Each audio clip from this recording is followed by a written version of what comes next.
And then they saw me in a bra, and that was it.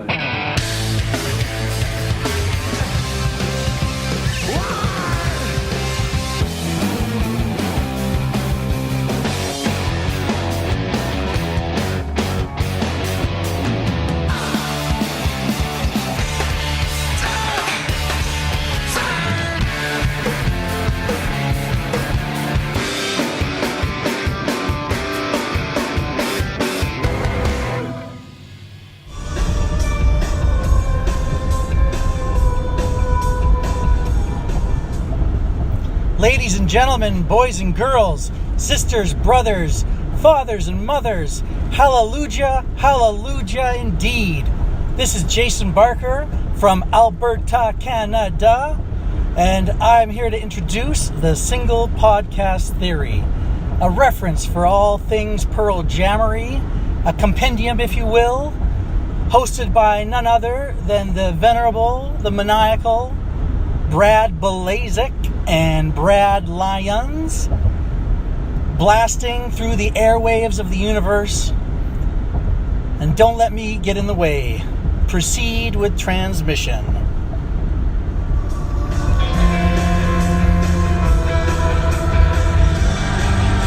What's going on, Pearl Jam nerds? You're listening to Single Podcast Theory. I'm Brad Lyons. And I'm Brad Blazek. Bringing you some Pearl Jam this week.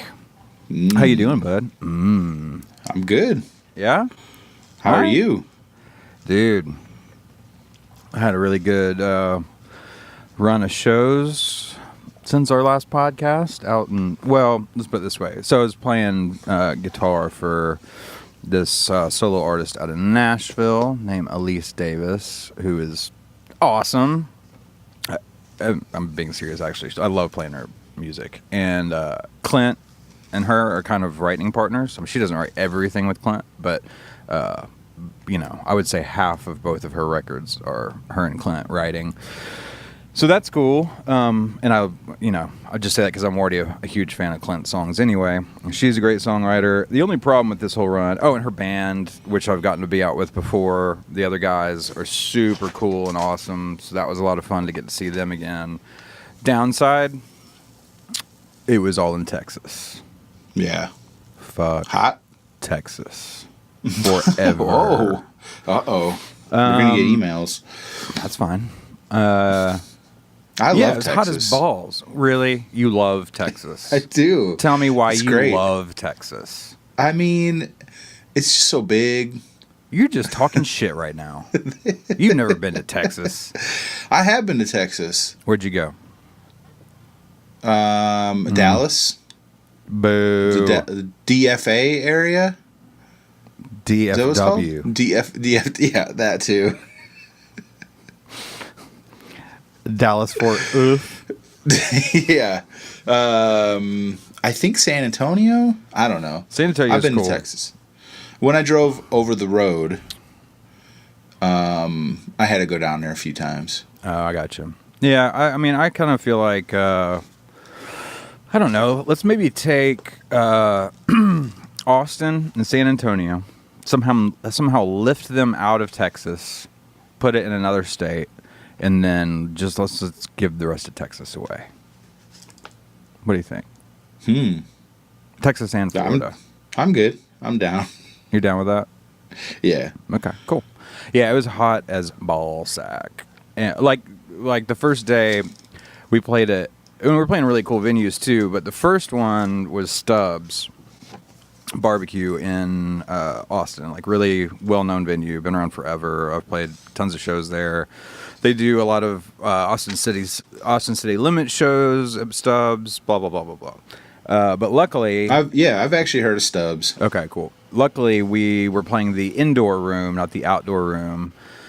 And then the name of the other venue, which I guess has like multiple places because we were playing, quote-unquote, the same venue the next two nights, but in different cities. So there's this restaurant bar / venue that I guess is kind of a chain in a way, like almost like think of it like in the way that House of Blues is a chain or something like that. Right. And they have music. So I didn't know. I figured those were indoor shows too.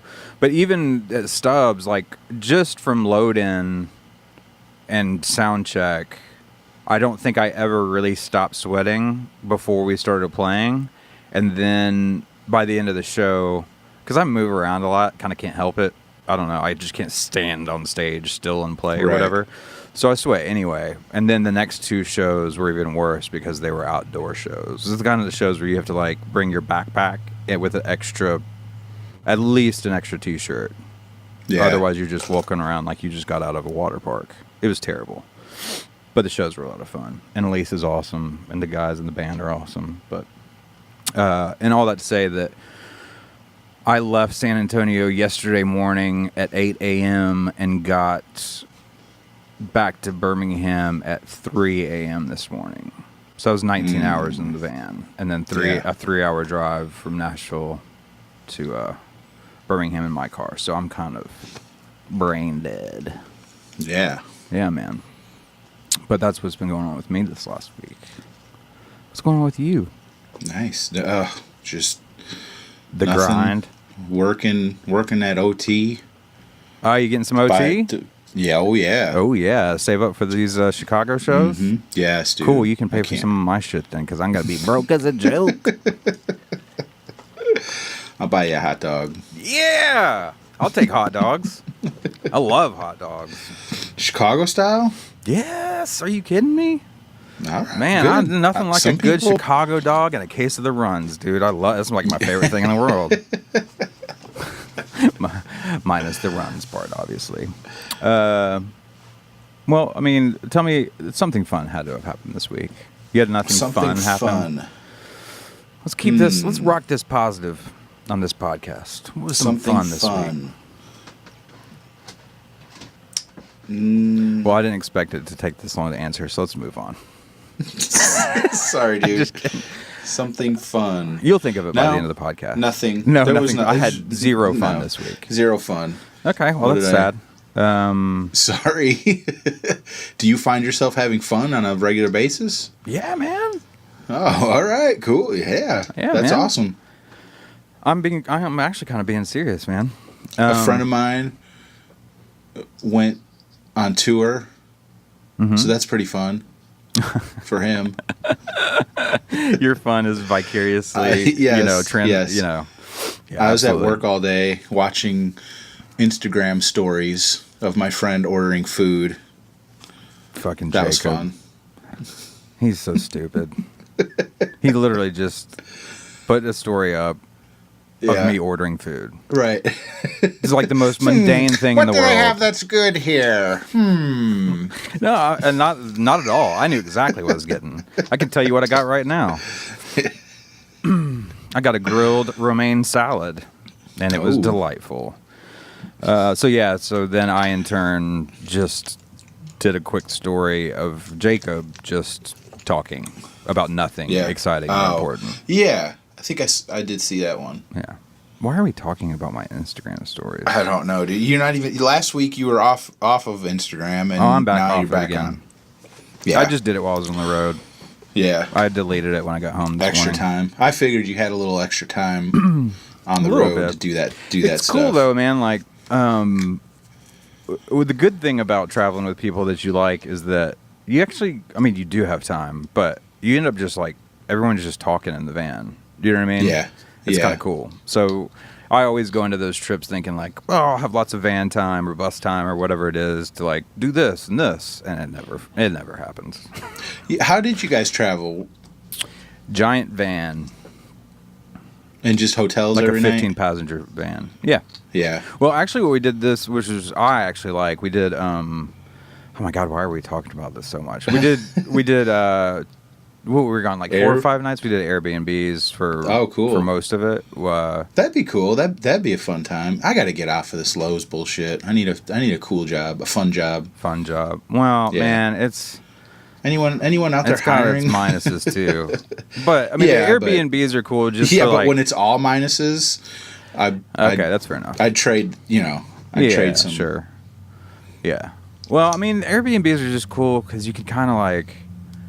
it's not as hard to all hang out together. Like, you don't all have to go to someone's hotel room, and if Right. you know what I mean, like you can, Yeah. you know, just everyone like that wants to drink or smoke a little marijuana or whatever it is. Like you just have a backyard to like hang out and chill in, and you don't have to go to a bar, and you don't have to go in someone's hotel. You know what I mean? Like, yeah, you got your own place, man. It's great. You know that it brings something up. Like, I've never really smoked weed before, Right. but you're around those types. Yeah. From your experience, what would like a Brad B? Oh my God. Be like? I would love to smoke pot because with I you. hear it. I hear it a lot. Like, people are like, "Oh, you must have been so wasted doing that show," and I'm like, "No, that's just me. that's just you." You know what's funny is you probably like just turn into a super like pragmatic, organized, or you would just devolve slowly into like madness. Oh, Because you're already kind of a stoner. Some people are like that. Some people are like, you don't need it. You're already there. Whatever that place is, you know what I mean? You're there. Yeah. No, I don't know. I think it'd be funny as hell. Yeah. We need to, let's get you another job where you don't get randomly drug tested. Yes. Okay. We can do that together. So, See? like Another reason. Next time you're in Birmingham, we'll just sit around the pool and I'll just wait for you to get the giggles, and it'll be amazing. And then I'll start smoking. Exactly. Oh shit. Oh God. Okay, let's get to the show. Yes. I mean, shows. not that I don't enjoy catching up, but Yeah. yeah. So Taylor Swift. You miss Taylor Swift. I miss Taylor Swift to go out on the road with Elise. Yeah. The family You should went. come to the Nashville show. I don't have tickets to that. I'm not paying. I mean, Just- I would, but Just plan on coming, because I don't have a ticket either. But I'm going When because is it? Amanda. It's the Friday after we get home from Chicago. nope.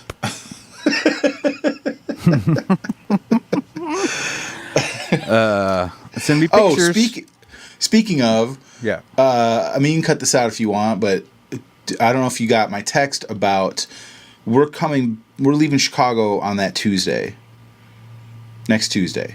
Okay. Yeah. The day after the show. Yeah. Yeah. Can I come down to Birmingham for a couple of days and we could record? Are you going to be fucking slammed with work and that's too much? And I know it's short notice. No, man, totally. That should be totally fine. We'll talk about it after we record, and Okay, I'll look at yeah. my calendar or whatever. But that should be great. Okay. I mean, Yeah. if I have to quote unquote work some extra hours because you can come down, I'm totally cool with that. Well, I You know don't what I want mean? to put you out. I mean, That's what I'm saying. It wouldn't put me out. Like, that'd be Okay. awesome to be able to record an episode or two in the same room. right. You know what I mean? Yeah. Hey, maybe Yeah, man. Matthew be around? Yeah, me and Matthew talked about it the other night.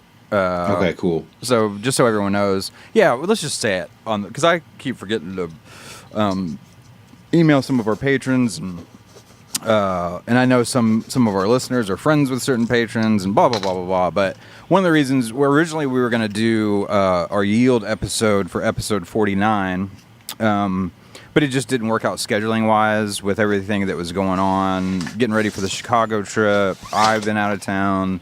Matthew's been out of town, but a really good friend of mine, Matthew Mayfield, great songwriter. He and I worked together a lot, produced, records and EPs for him or whatever. Toured with him some in Clint, and he's a huge Pearl Jam fan, like our level, Clint level Pearl Jam fan. And so we really wanted to have Matthew be our guest for the Yield episode.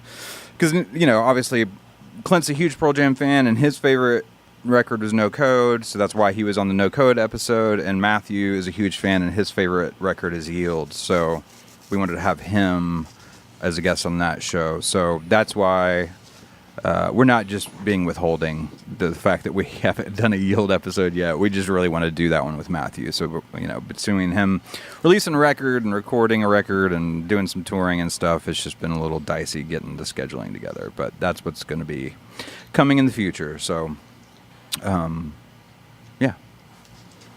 Cool. Yeah.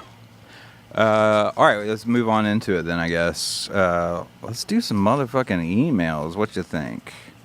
Yes. A little bit of Pearl Jam story time.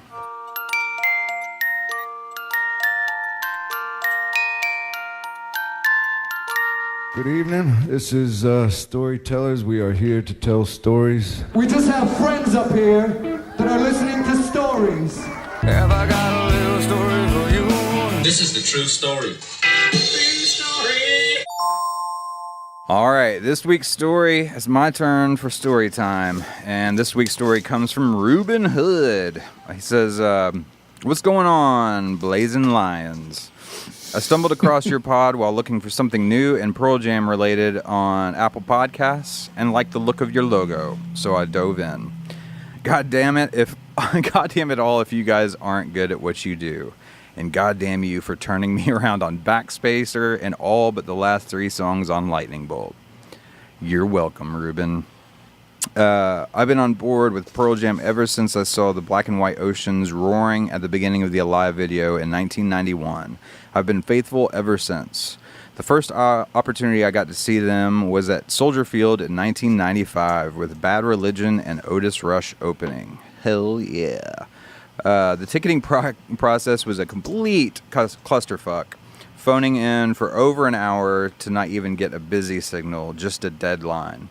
Persistence paid off, and I was lucky enough to score GA tickets for what was the defining moment in my life, entering my senior year of high school. Oh, he's the exact same age as me. That's cool. The other would be meeting Dave Grohl and the original lineup of the Foo Fighters just 7 months later, but that's another story for a different podcast. I remember getting up at the ass crack of dawn, catching the metro from Aurora to get to the stadium as early as possible to assure my best friend at the time and I got a great spot.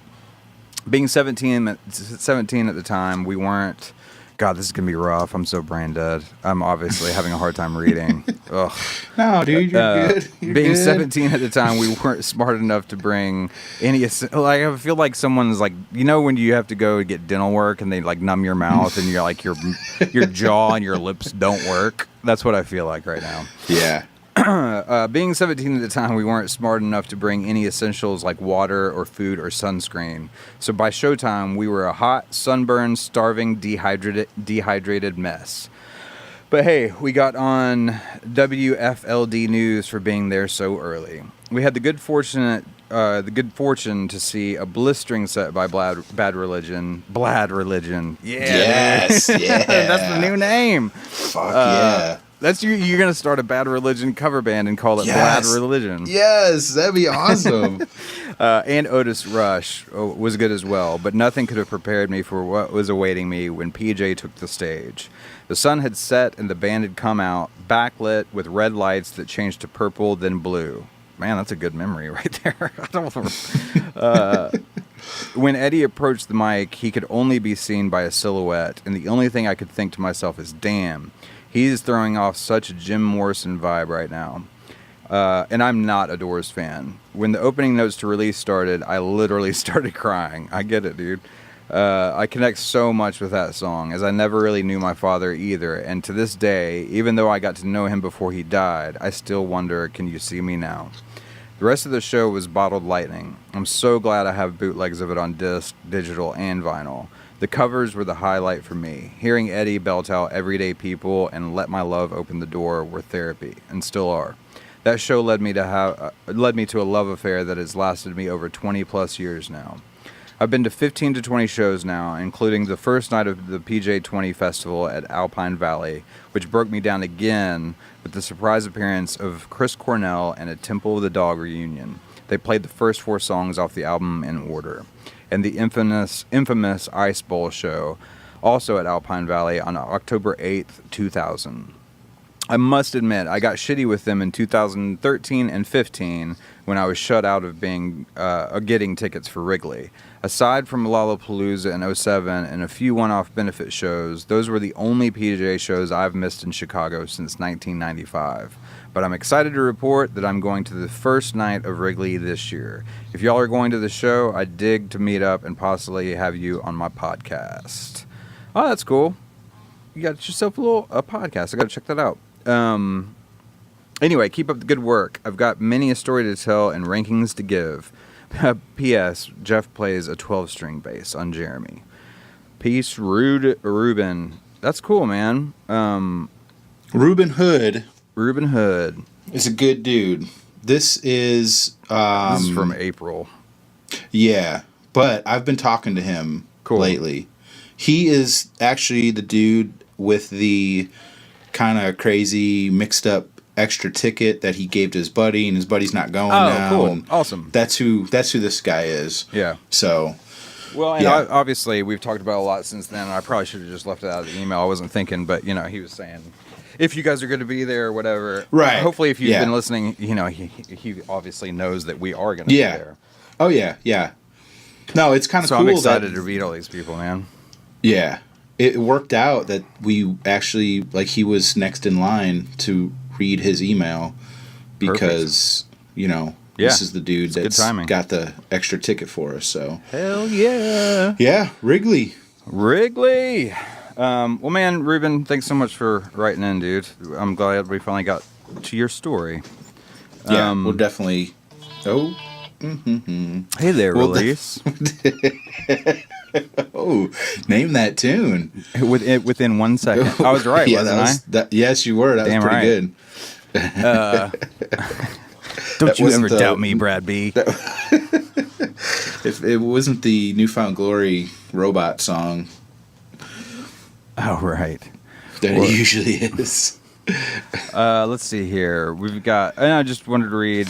Sorry, I would have said... I got confused on which YouTube comment we were reading. This is a little bit longer than I thought I wanted to, and that's why I said I'll just grab the YouTube comment. But yeah. Thanks again, Reuben. And then we've got a YouTube comment from one of our YouTube peeps, and I'm going to totally fuck up this name. No. Gregors Jorgensen. I hope that's right. He says, "Hey, Brads, love for the long road. I've gotten that as an opener 4 times. Holy this guy. shit, yeah, dude, man, killing me." As I'm catching up on the episodes, I recently heard your Dream Setlist episode. Brad B wanted Long Road as the opener. Brad L wanted Can't Keep. My favorite show that I attended was Vienna 2014. They opened with Long Road and the Can't Keep. What the hell? Yeah, man. Gregors, I gotta I need to just find you and hang out with you because it sounds like good things buddy. Just happen. Gregors is my new ticket buddy. Yeah, exactly. They opened with Long Road and the Can't Keep. Holy shit! God, I would have stroked out right there in GA or wherever I was standing. That would surely have been the show for you two. Have fun at Wrigley. Greg from Denmark. Thanks so much, Greg. Oh, cool. I can just call you Greg. Perfect. Yeah. Thanks so much for writing in, man. And thanks to all of our YouTube listeners. Appreciate it. You want to read the other one? The one that I thought we were doing? Well, we can read both. I'm ready for the next one. Yeah, I was hoping you'd forget about this one. I don't know why I thought you'd just go right on by it. Okay. Our friend December Hotel on YouTube. Just says, in quotes, as me, please take the slide whistle. Brad, if you're going to do it, you got to at least have your fucking timing right. I didn't even finish the comment, and you came in with the whistle. I couldn't help it, dude. Yes, you can. Yes, you can. It's like I'm talking to a puppy or a child. I couldn't help it. I have to do it. I was allowed to do it. You were stalling. Yeah, well. Right. Do you feel better now? I do. I got that out of my system. You got to play your little flute? Yeah. Oh, I hope it doesn't come up again. I'm not responding to that. You want to move on to the next email? Yes. Coco writes in. Mm-hmm. Hey, Music Brad and Spaghetti Brad. I'm sure the bootleg master, quote unquote. I put the quotes in there. I'm not, dude. I'm not the bootleg master. That's what you told me when we first started talking about doing this podcast together. That's why I'm the one. That's why I refer to you as the bootleg. I told you I was the master of bootlegs. Yeah. Oh, okay. You were like, man, you're like, hey, bro, listen, you're gonna really want me on the podcast because I'm from Chicago, and I'm just saying, but they call me the bootleg master. You know why they do? I do. I was like, oh, really, forgot. Brad? That's what they call you? And you're like, yeah, because I'm the fucking master of the bootlegs. I know everything about them. I forgot about that conversation. That was your hard sell. Yeah. No, you didn't say that. I love that everyone refers to me as that though now. You're welcome. Thank you. All right. I'm sure the bootleg master has heard this many a time. I have. But your talk of the daughter tag this week reminded me of one of my absolute favorite versions of this song. I had to look up what tag is on this one. It's REM's Wrong Child. And Eddie is singing, I'm not supposed to be like this, but it's okay. I think we heard this in the beginning, maybe? I don't know, Brad, did we? I can't remember what I told you to put and not put, so. I think you might have put the tag on there. In the beginning? Yeah. Yeah. See, I can't wait to listen to the show. I can't his wait voice to not is, listen to it. I know. You should listen to it, dude. We're pretty good. You know what I was talking, I told you, I think I told you. That's what we're going to do for What? 8 hours in the car on the way to Wrigley. I will be jumping out of a moving car. If that's the thing. No, here's what has to happen is like I need to stop being a little I don't know what neurotic or yeah, and I should go back to like just, giving the episode a listen once, Yes. But I just imagine you driving around all the time, and the only thing that's coming out of your iPod, like at work on a drive or something, you're just listening to all of our podcasts multiple times. Yeah. That's what I imagine. Which actually is probably too far from the truth. So maybe, you can calm down a little bit, and maybe I'll, maybe give it a little listen from time to time. I need some of the OGs to write in and give me a good 5 greatest hits episodes that we can listen to on the way to Chicago. Yeah. No, wait, no. No, you can listen to them. I don't want to. All right, let's move on. We'll talk about this later. His voice is remarkable. I'm so glad he shares it with the world. Those 2000 shows are pretty powerful. Toodaloo. See you in Chicago. Kate. Dude, I cannot. Oh, wait, I didn't see this PS. Oh, yeah, there's a PS. Thanks to Cheesy. It's I laughed harder during this week's episode than ever before, thanks to cheesy hot dogs and the cameo of Lion's sphincter. Oh my God, did I say something about a sphincter? Oh no, see, this is why I don't listen to the episodes. What did I say? I think when I said that I ate the raw cheese dogs, you're like, oh, dude, my sphincter my butt just probably clenched up. Yeah. Oh, yeah. Yeah. No, okay. And I did get a private message from Kate that she, too, used to eat raw spaghetti. So, there you go. Fucked up. All right. Dude, I cannot wait to see Kate. Yeah. See Kate like we've hung out a bunch of times. I can't wait to meet Kate. Yeah. It's weird. It's weird saying that because I feel like I have met Kate. I kind of feel like I know Kate. I have never met Kate. You know what I'm saying? Like, never been within 1,000 miles of that person. Yeah. It's going to be a lot of fun. So, where does she live again? Somewhere in New York. Yeah, somewhere. I don't know. Probably New York City, if I had to guess. She really comes off like that kind of person. That kind of person. Jesus. You're really setting us up for a good first meeting, aren't you? No, I'm guessing more. No, I'm going to say something, an honest guess, and then it's going to be somewhere that totally offends her. She's more like a Brooklyn hipster? Is that what you're going to say? No. I think you told me that once. No, I didn't. Thank you very much. Thanks for trying to get me in trouble with someone I'm about to meet. Yeah, I'm not going to say anything. I do want to find out. Have we not? Anyway, oh my God, am I going to ramble this? I need some sleep. Yeah, this is okay. It's just me one of those episodes, guys. I apologize. Yeah. Sorry. You have no excuse. Oh, It's a day off for you. I'm just saying. I'm really smoking them tweeds. Let's see here. All I'm right. high on raw spaghetti and pizza dough. PCP. Oh, pizza dough. Oh, my bad. Yeah, Not and that. PCP, my fault. All right, I got an email. Thanks a lot, Kate. We got Matt Massey next. Is that true? Yes. That's true. Am I correct? All right, Matt. Good friend. He has written in before. Don't you have handwritten notes for everything? Today, like me? I have no piece of paper today. I have nothing. I'm actually reading these off my phone this time. Dude, you know what's awesome? I don't think we mentioned it. What? If anyone remembers the saga of the Lost Blue Notebook. Oh, that's right. My blue notebook has been found. Where was it again? In a box with like a ton of like old papers and mail that Susan human just skulls never. and bones. Yeah. That she just never. She like goes through like every 6 months. That's cool. Did you remember the movie The Burbs? Oh yeah. God, I love that movie. I don't know why that box of bones and skulls reminded me of that. I don't know where some fucking memory synapse just fired off. In the recesses of my brain. Yeah, holy shit. Now I have to watch it and look for a box of mail. It's so good. And look for a box of movie. mail. What are you talking about? Well, why did the Burbs come up when I said, oh, maybe because the skulls? Yeah. Okay.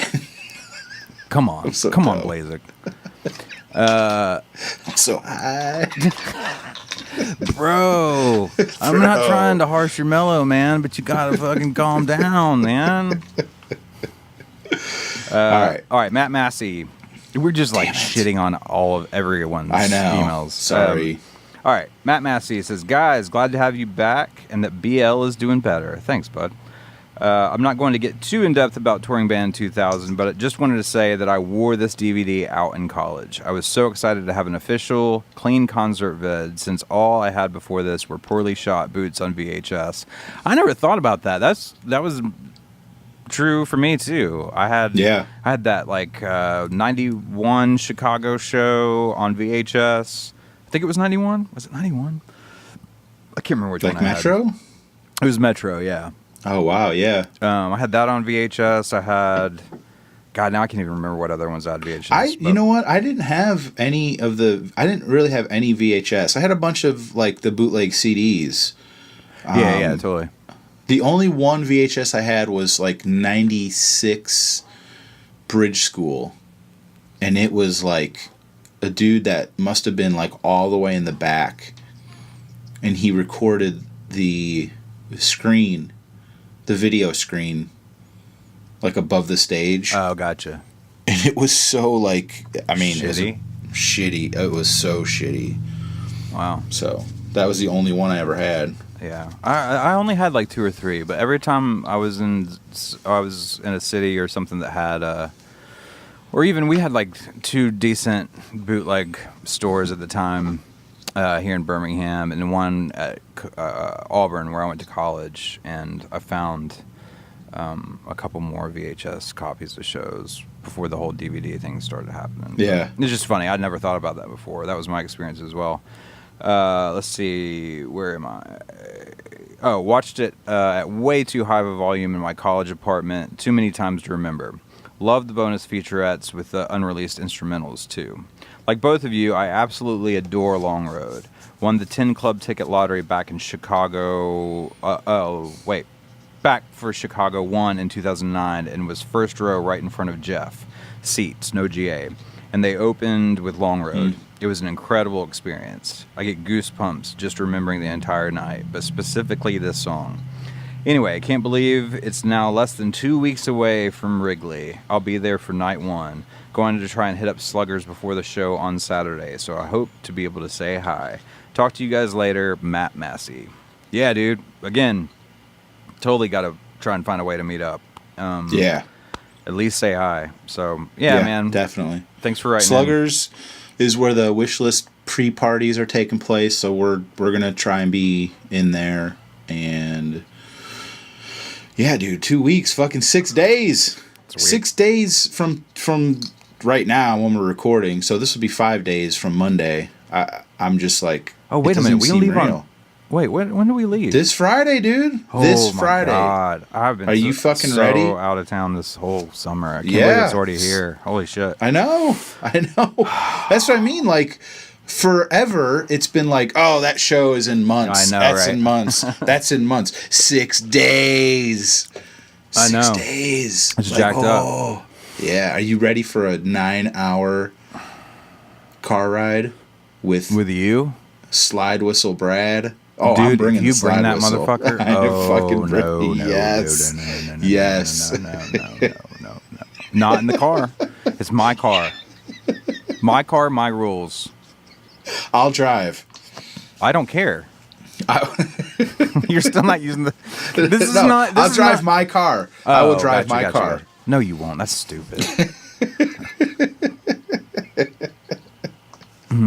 All right, let's move. Let's get to. Thanks, Matt, for writing in. Who you got next? Yeah, thanks, Matt.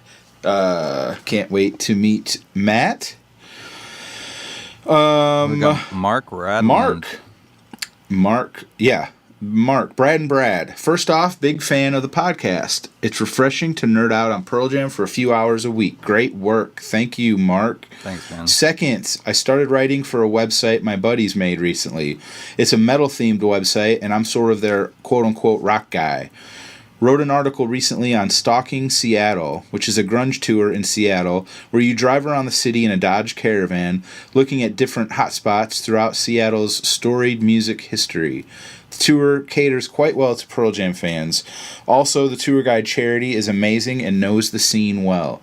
I trust your opinion, so I put the link to my column on the bottom, which I'll put up at least on Facebook. Maybe Twitter. I think it's Instagram. You probably don't know. I think it's Instagram. You can't put links into posts. No, into comments. You have to put it in the bio or like on your page. Dude, you can't do that. Yeah, you can't put links. I don't understand Instagram.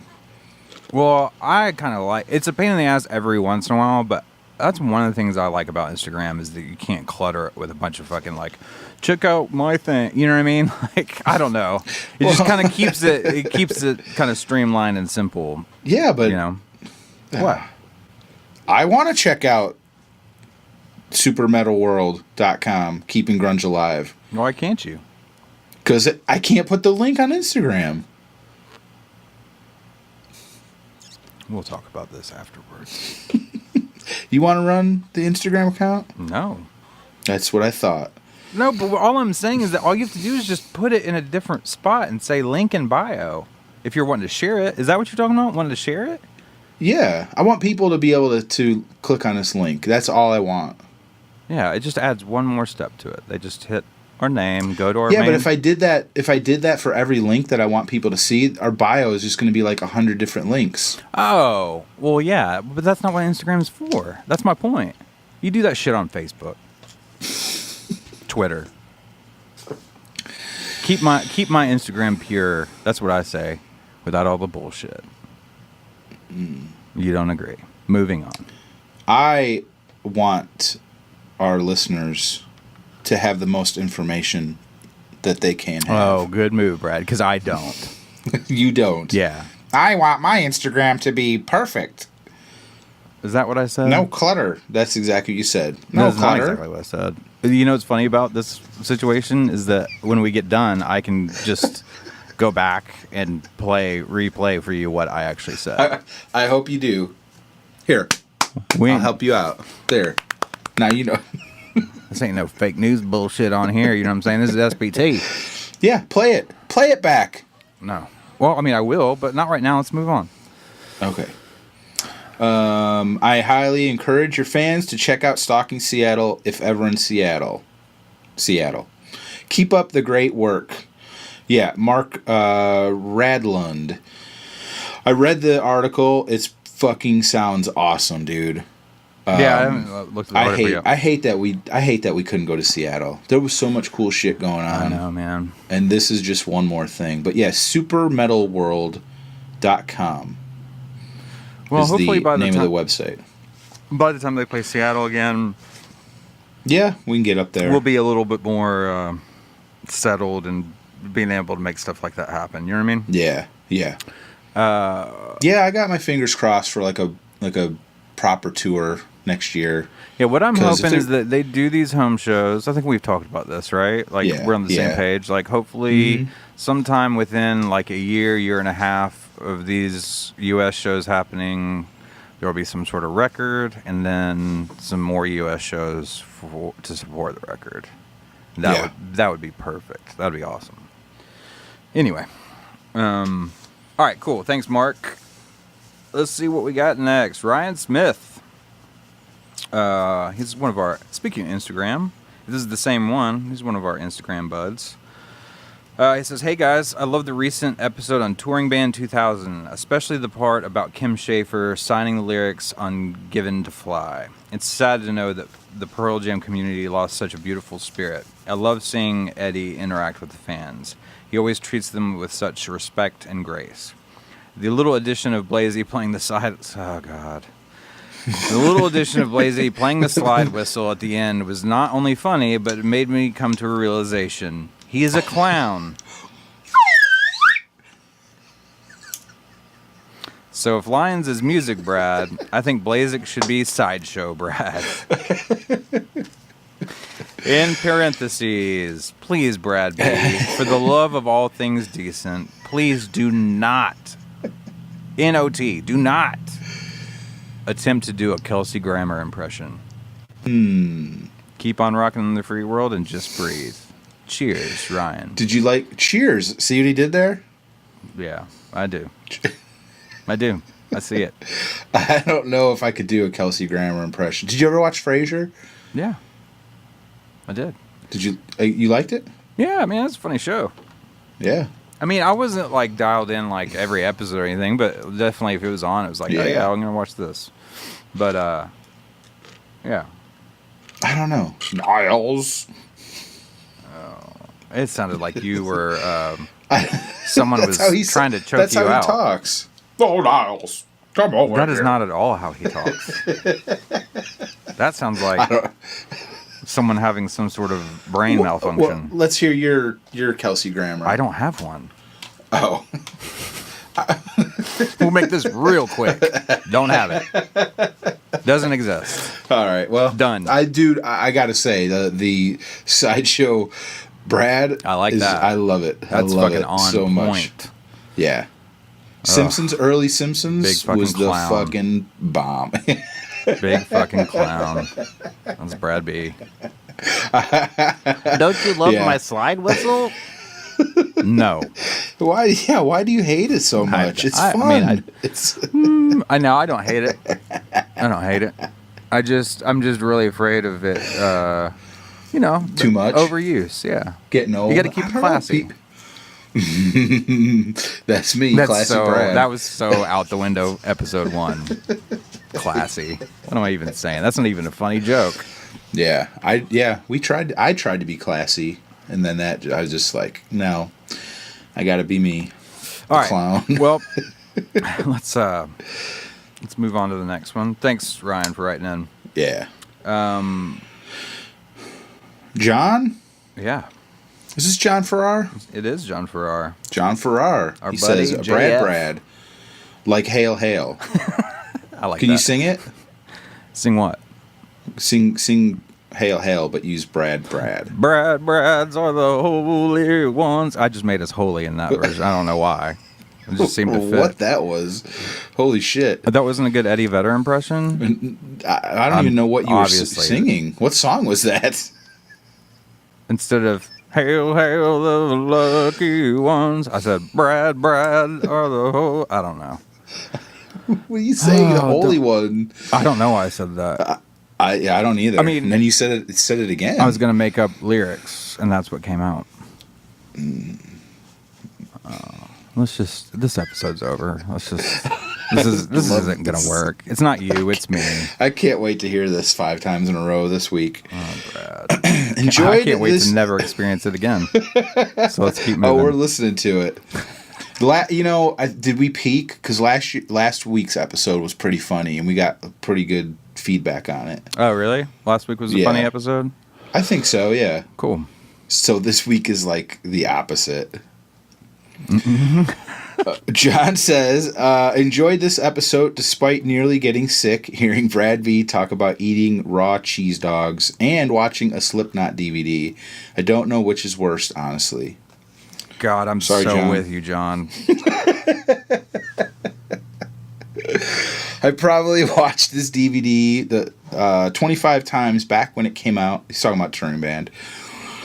And then shelved it until recently. Everyone remembers it for the Given to Fly performance, and rightly so, but there are so many highlights. Binaural songs really work well live. I don't understand why they don't go back to these songs for more current shows. I agree with that. There was a Canadian show back on the Lightning Bolt tour where they played it all the way through. It was Toronto. Worth your time to track down for sure. I've heard that boot many times. I think I sent that to you. Yeah, you sent it to me.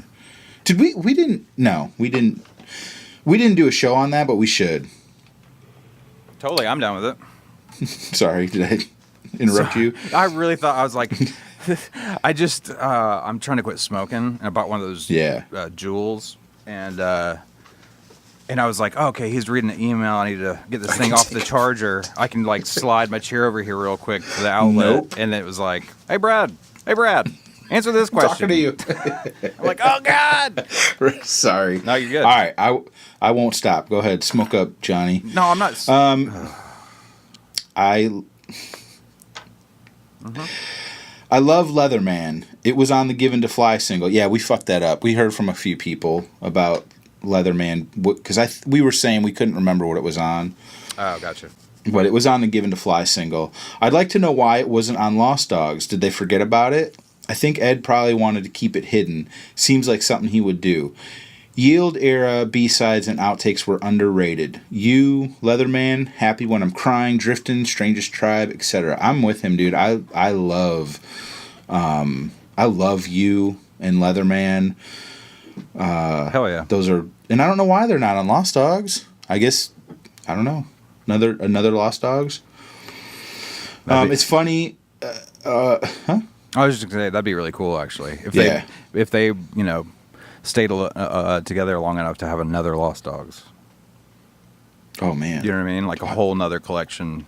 Yeah. Since then, it's funny. It seems like every time you guys can't remember who emailed about something, it was me. Yeah, Brad L. I love it. I put the studio version of Do the Evolution 7th on Yield. I stand by it. It's one of the top 5 or 6 live songs, though. Clap, clap, clap, clap, clap. I love that part. Okay, so he's saying that he loves it live, but as far as what's on the record, he'd put it further back. Okay, cool. Yeah. I get that. He ends with saying, have fun in Chicago, guys. I can hear it now. Ed gets on the mic. Quote, are Brad and Brad here? There's these 2 guys. They started a podcast about our band. I didn't even know what a podcast was. It's called Single Podcast Theory. Anyway, this one's for them. I love that he used that opportunity to totally just take the piss out of Brad. Dissident. Oh, dude, I would cry. You'd love it though, yeah, absolutely. I would love it. Yeah. I would fucking love it. Yeah, man. Yeah, and I think somebody else wrote or mentioned. I think it was on Facebook saying that like, they're gonna play Mankind just for you. For me, and I'm like, that would be awesome. That would be. Like, I love it, dude. They go from Dissident into Mankind. Yeah, our 2 least favorite Pearl Jam songs. Yeah, dude. Yeah. There is a difference though, because Mankind is like not. It's not. First of all, it's not my least favorite Pearl Jam song. Right. But it would be maybe not. But I have turned the corner on that song. I don't. I just had a thing about it for some reason. Yeah. Maybe it's because it was a track on my favorite Pearl Jam record that Eddie wasn't singing, and maybe I felt chipped or something. But and it's like, but you really don't like Dissident, right? Yeah, which I think is super fucked up.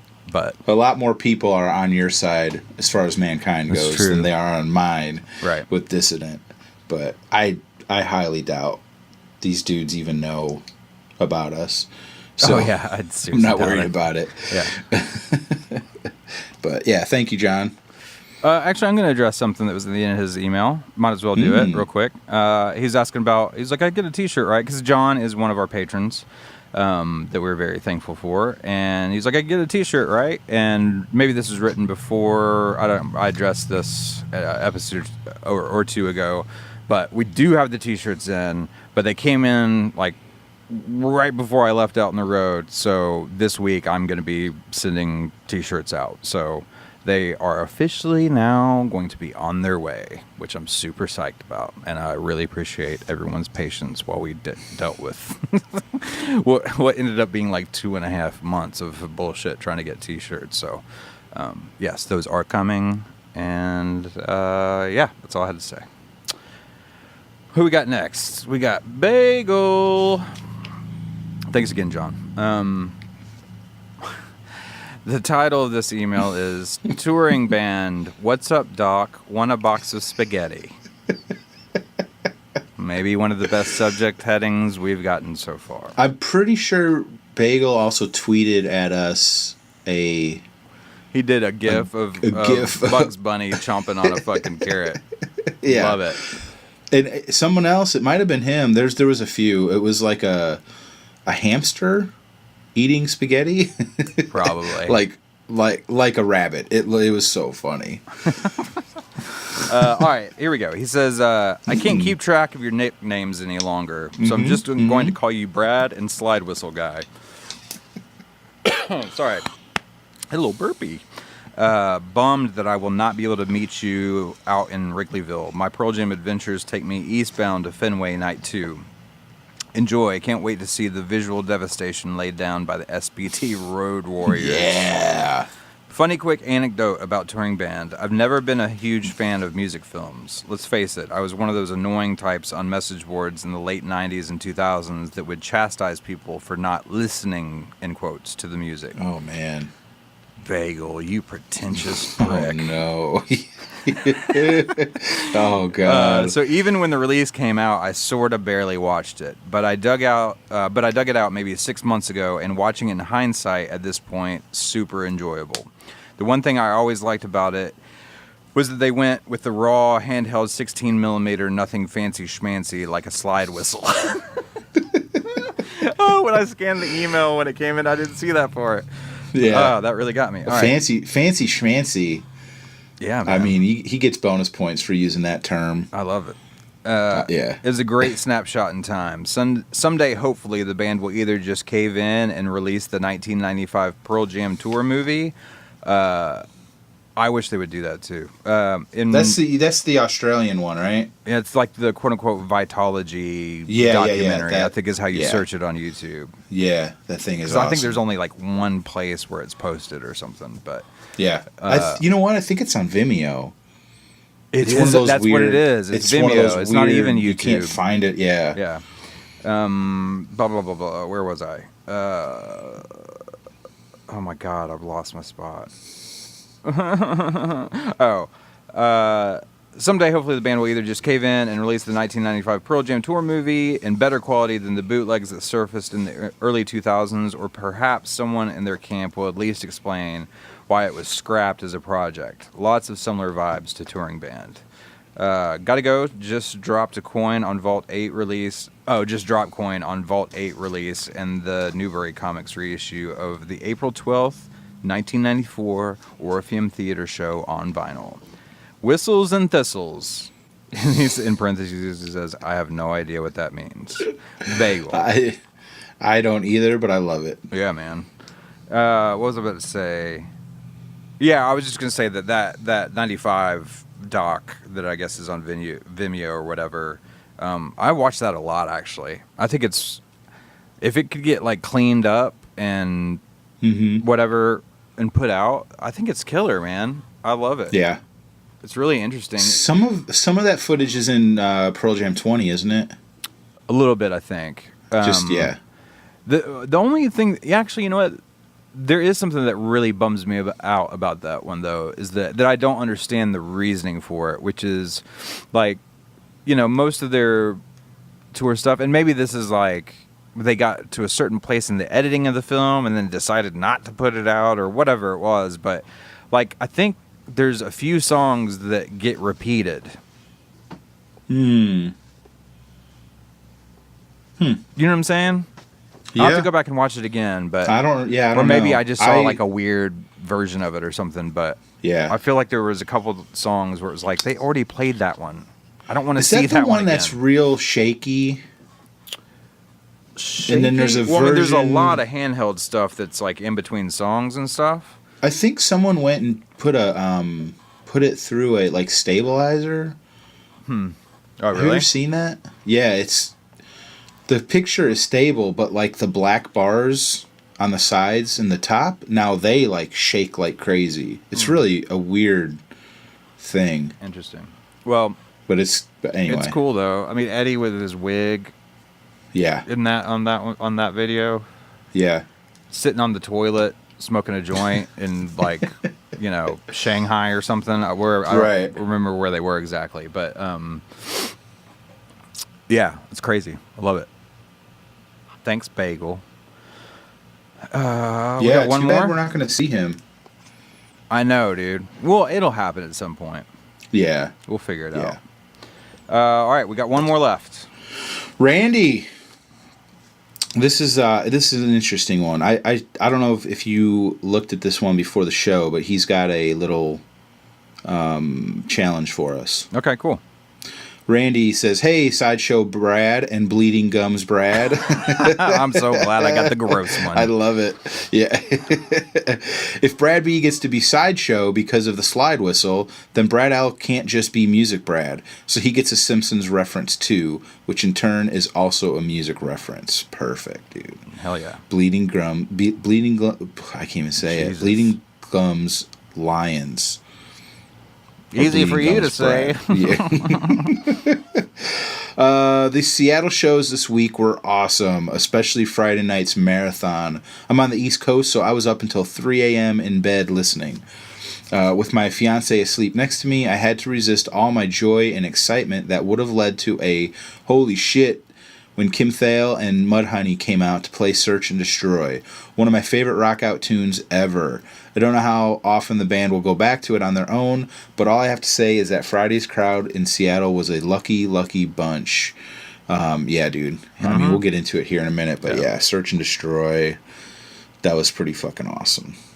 Hell yeah. Speaking of my fiance, I come to you asking for some advice as it comes to my wedding that's about a year away. Every big thing is done. Venue booked, photographer, flowers, a killer band. All of that is set. There is one major thing we haven't decided on, and that's a first dance song.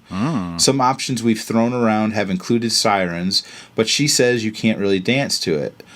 Longing to Belong, which is an Eddie ukulele song, is on our list. The one I really wanted to use was Throw Your Arms Around Me, and it would have been perfect until you listen to the lyrics and realize it's about a one-night stand. I looked at the lyrics. I don't know if it's that like obvious. Yeah. And actually, when I started first reading this, like before I even got to that part, that sentence, I'm like, that's what I would have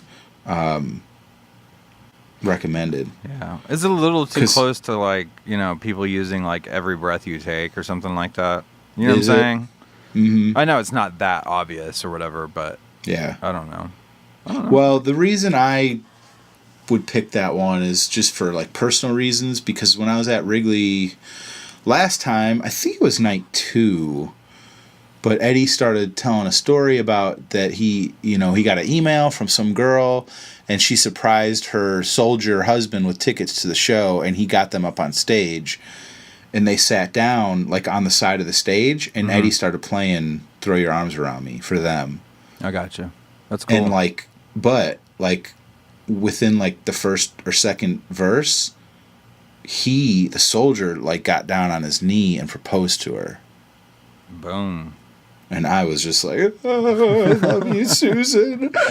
So Yeah. that's why I told him I'd recommend that song. But it goes on, there aren't many other options I can think of besides Thin Air, and I know a couple that use that, so I don't want to go that route. I pose this question to both of you. What do you think are other good Pearl Jam options for a first dance? Also, I haven't picked my Mama San dance. Get it? Mama San? Mama Son? Yeah. I really the mother son dance. I really like to use Light Years, but it's about death, so it's weird. Any good songs you can think of for a dance with my mom?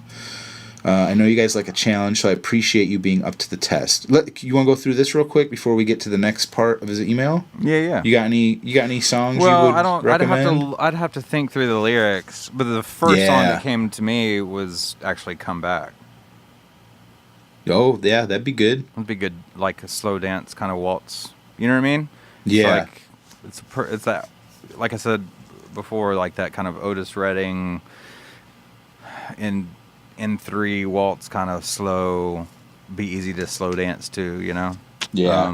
But I don't know Yeah. that the lyrics would really, like I said, I have to listen to it again or look at them. But do you have any thoughts? Did anything hit your head? I was thinking Just Breathe, because, man, Yeah. that song gets me every time. And even the lyrics, like, you can't, like, there's pretty much only one way to, what's the word? Interpret? What? Damn it. Yeah, interpret those lyrics. Right. So. I'm trying to think. And the dance with the mom, like, oh man, that one, like, every song is about like a man and a woman relationship, not like your mom. You know what I mean? Not your mom. Right. Yeah. Well, sorry. As you're talking, I'm also trying to think of what makes this a hard project is lyrically, because Right. Eddie doesn't really write sentimental love songs. Right. And I'm not familiar enough with his like solo record stuff to be able to draw from that. For me, I have to purely draw from Pearl Jam, and it's like, I can't think of a lyric either for a first dance or for the mother-son dance that would really just, I don't know, fit that sentiment. You know what I mean? Yeah. I came up with like maybe Wish List, because it's kind of like, I don't know. Yeah, Lyrically, it gets closer, I guess, but yeah. And Parachutes, like Parachutes is just kind of like a nice little kind of emotional type song. I don't know. yeah, I'd have to think about it some more. It's funny. Pearl Jam, I feel like, is a really hard band to do something like that with. But well, and then I emailed them back. I thought about this for a long time, and then fucking like I couldn't really come up with too much. But I was thinking Last Kiss. Now, I don't know. I know a lot of fans don't like that song, but like, that song. I don't know how old his mother is, but she might recognize that song like from the original version. right. Mm-hmm. Or even the Pearl Jam version. I mean, hell, that song came out 20 years ago, right? 15, 20 years ago. Isn't that I mean, weird? she might be a fan. I'm sure she probably heard it before. And that, I don't know. I'm just thinking of like trying to like put on like a crowd pleaser type song. Yeah, but the lyric is, where yeah. can my baby be? The Lord took her away from me. Yeah, I know.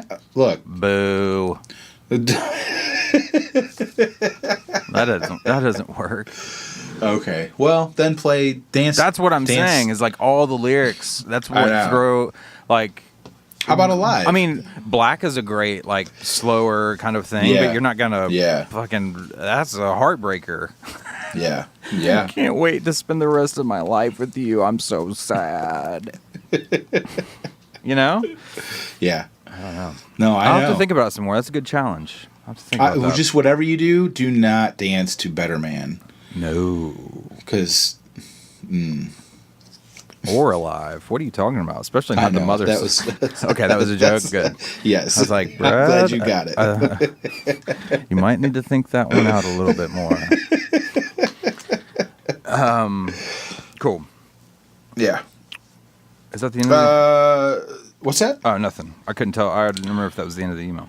No, he goes on to, he has a moment of Zen. Oh. He wants, I think, right? Yeah. Now for your Pearl Jam moment of Zen, you guys discussed on the Versus podcast that there's possible correlation to Daughter and Rearview Mirror with the lines, the shades go down and finally the shades are raised. Mm-hmm. I don't think I've seen this theory thrown out there before, but I think I found a similar one on 10. I've never seen this before either. Interesting. Okay. It's pretty cool, yeah. The song Deep has kind of been interpreted to be about heroin addiction, maybe even a touch of suicidal thoughts spiced in. But the opening line, quote, on the edge, windowsill, ponders his maker, ponders his will, unquote, I believe has a direct correlation to the ensuing album track. In Release, we go back to the windowsill. I see the world, feel the chill, which way to go, windowsill. If you listen to the songs and kind of understand the emotions of someone that might be going through this nasty rough patch, wouldn't you think that the songs have the same character being portrayed? Deep seems to be a low point in someone's life, but maybe the same person later down the line, in the time Release would take place, now has a chance to reflect. Obviously on the same windowsill in which he pondered suicide and or shot heroin. In reality, I know Release is way more personal to Eddie, and it's pretty much known that Eddie never had a major heroin problem. So it's possible that in his eyes, writing it, he might not be making the connection. But I'm not a genius, and I'm probably not the first or last person to ever think this. It's just food for thought for Pearl Jam fans that literally have nothing better to do with their lives. Yet listening to Pearl Jam is pretty damn good in the first place. We'll catch up after Masula and Wrigley. Peace, guys. Randy. Thanks, Randy. That's yeah, cool. Thanks, I never. Yeah, the windowsill reference. Yeah, I never put it together, but he makes a really good point.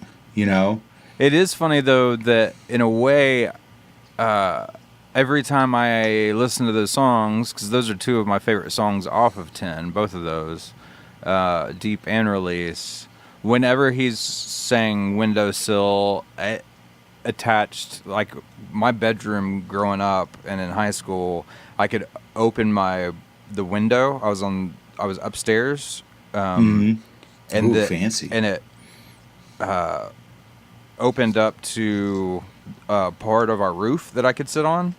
You know, like just literally step out my window. And I used to keep my little CD player, tape player, boombox, like, yeah, and I would set it in the windowsill, and then keep my hidden pack of cigarettes or whatever it was I was doing out there on the windowsill. So every time I heard those songs, I attached something that had nothing to do with the song, but from my own life, just like because I would sit and listen to lots of music out there by myself. Right. You know what I mean? Yeah. Yeah. But I never made the connection that the reference was in both of those songs, if that makes any sense. I never did either. That's weird. So I'm glad that we got That's this cool. email. I just think, like all the songs were probably written around the same time. And, that it's subconsciously the same themes, at least, are going to come up and mix their way throughout each lyric. So, well, and from a songwriting perspective, too, like, it makes me think... Like, I know I've done this in the past, and I'm just talking about the act of it. I'm not comparing myself as a songwriter to Eddie Vedder. I'm just saying that you do write, in these kind of like bursts a lot of times, and I would notice like, okay, I had this like period of a couple weeks that I wrote these 6 songs, and I'm looking through lyrics, and I'm like, oh, I say windowsill in this song, so I should probably take it out of this song because I'm so close to it. It feels like you're repeating yourself in a negative way. But now I'm thinking about like, actually, that's kind of cool because you are like representing a snapshot of time, and it can mean 2 different things in these 2 different songs, and how many people are really going to notice that anyway? Yeah. Does that make sense? Well, and Eddie's a big Who fan, and they did, what do you call those concept albums? Sure. Yeah. You know, so I could totally make the leap that he was writing, you know, one character in all these songs, or a few different characters that know each other. Right. Well, I mean, just like the Mama Son demo thing, that was a kind of a journey. You know what I mean? Just with 3 songs. So he definitely does that for sure. That's cool though. I never thought about that before. Thanks for bringing that up, dude. All right, cool. That was it for the emails. Let's tell everyone about Patreon real quick, since they already know about it. But I'm just saying. Thanks. Hey, every show is someone's first. That's very true. We should probably just make a little 30-second little commercial that we just play. We should. So we don't have to steal. Worry about saying the right thing every time. But seriously, go ahead.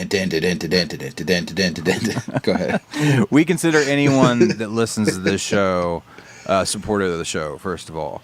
But if you do feel like you wanted to give more to help keep this going, we do have a Patreon page. That's patreon.com/singlepodcasttheory.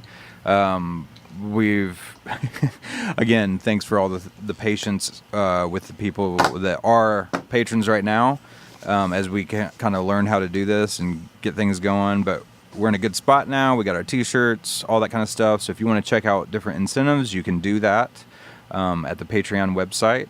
And if you're in a position in life where you can give a little extra to help us with, because this is not our job. We have jobs and we just do this because we love it. And there's some things that we'd like to be able to do to improve the show without, breaking our own bank accounts and our wives killing us.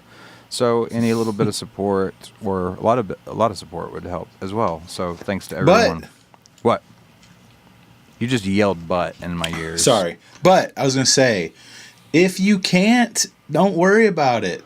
Absolutely, like we appreciate it if you can, but if you can't, and that's what I said at the top. Like, if you just listen to this show, you're a supporter of the show. We're not trying to make a hierarchy here, you know. But, and that's the other part of the Patreon is that we want to be able to continue doing this for free. You know what I mean? Like, we don't want to go to some sort of subscription model or anything like that. Yeah. We want it to be free, and anyone that isn't, like I said, in a position to help, that just helps us do that. So check that out there.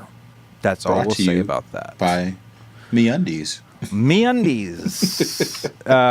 Also, if you would like to, Brad B, especially right now since I've taken all social media off of my phone, we are on the socials. And Twitter, Instagram, Facebook. I am on the socials. You are on the socials. I'll probably come back at some point. I just need dude. I just need some separation from all that. You need to go on Facebook one day and just post like this is Brad L. And that's all it'll say. Yeah, and people will fucking freak out. I'll do it. I'll get back. Like, oh my God, he's here. He really exists. Yeah. It's not me. Oh man, what if I was doing both voices, like both sides of the conversation? You should be a millionaire then. I came up with these two characters. Brad and Brad. Real creative. Yeah. Couldn't even think of a second name. Dumbass. Brad. It's because Brad and Brad are both two separate identities of the same person. Brad, the real Brad. You're like Split. Did you ever see that movie? Oh yeah, I love it. Yeah, that was terrifying. Remember? Movie. We saw it. Oh, did we watch that together? Did we really? You're me, dude. So if I saw it, you saw it, and we saw it together. You lost me there for a second. That was my fault. I know. Sorry. I fell off the ride. No, we didn't watch that together. Hit us up with the socials, and that's it. That's all the housekeeping for today. So let's move into housekeeping. Want me for pillow? Want me jerk you off? For the love of God, let me sleep. Fat guy in a little coat. Fat guy in a little coat. What'd you do? God damn. That's probably my favorite part in the whole fucking movie. The door falls off. Yeah. What'd you do? Oh, at the gas station? Yes. Yeah. Sorry, Yeah. everyone. These are all Tommy Boy references if you don't know what the fuck we're talking about. All right, so this It's dude. Yeah, go on. Sorry. yeah. This is what we're going to do this week. Yes. We're just going to be talking about, well, the beginning of the home shows, basically. Yeah. So we've had the two Seattle Safeco shows happen. And we're not going to do obviously it's not going to be a review episode because we weren't there. And there's not enough like YouTube content and stuff like that out yet to really kind of take a deep dive. But since these are, two of the few U.S. shows that they're doing on these runs, and obviously it's their quote-unquote hometown, so these are, which is special. I was trying to explain to Susan that these shows were kind of special shows. This isn't just like a regular tour, Right.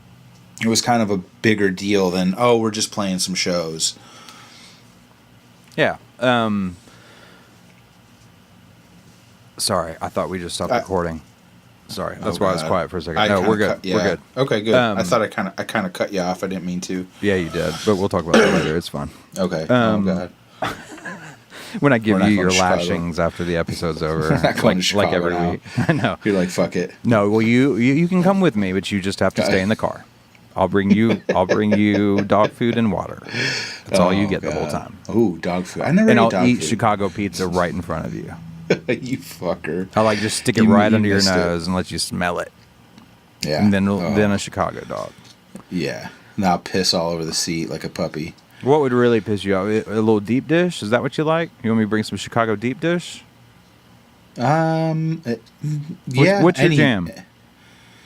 No, I mean I like deep dish, but I like regular thin crust better, to be honest. Yeah, dude. It's fucking. Get some There's of a that place New York called. shit. I think I told. No, fuck New York. Okay, we need to stop this conversation right now. Don't you ever Fuck say New York pizza. Excuse me. That's whatever, what I meant. dude. All right. You're crazy. Anyway. Because I like New York pizza. I'm crazy because I like New York pizza.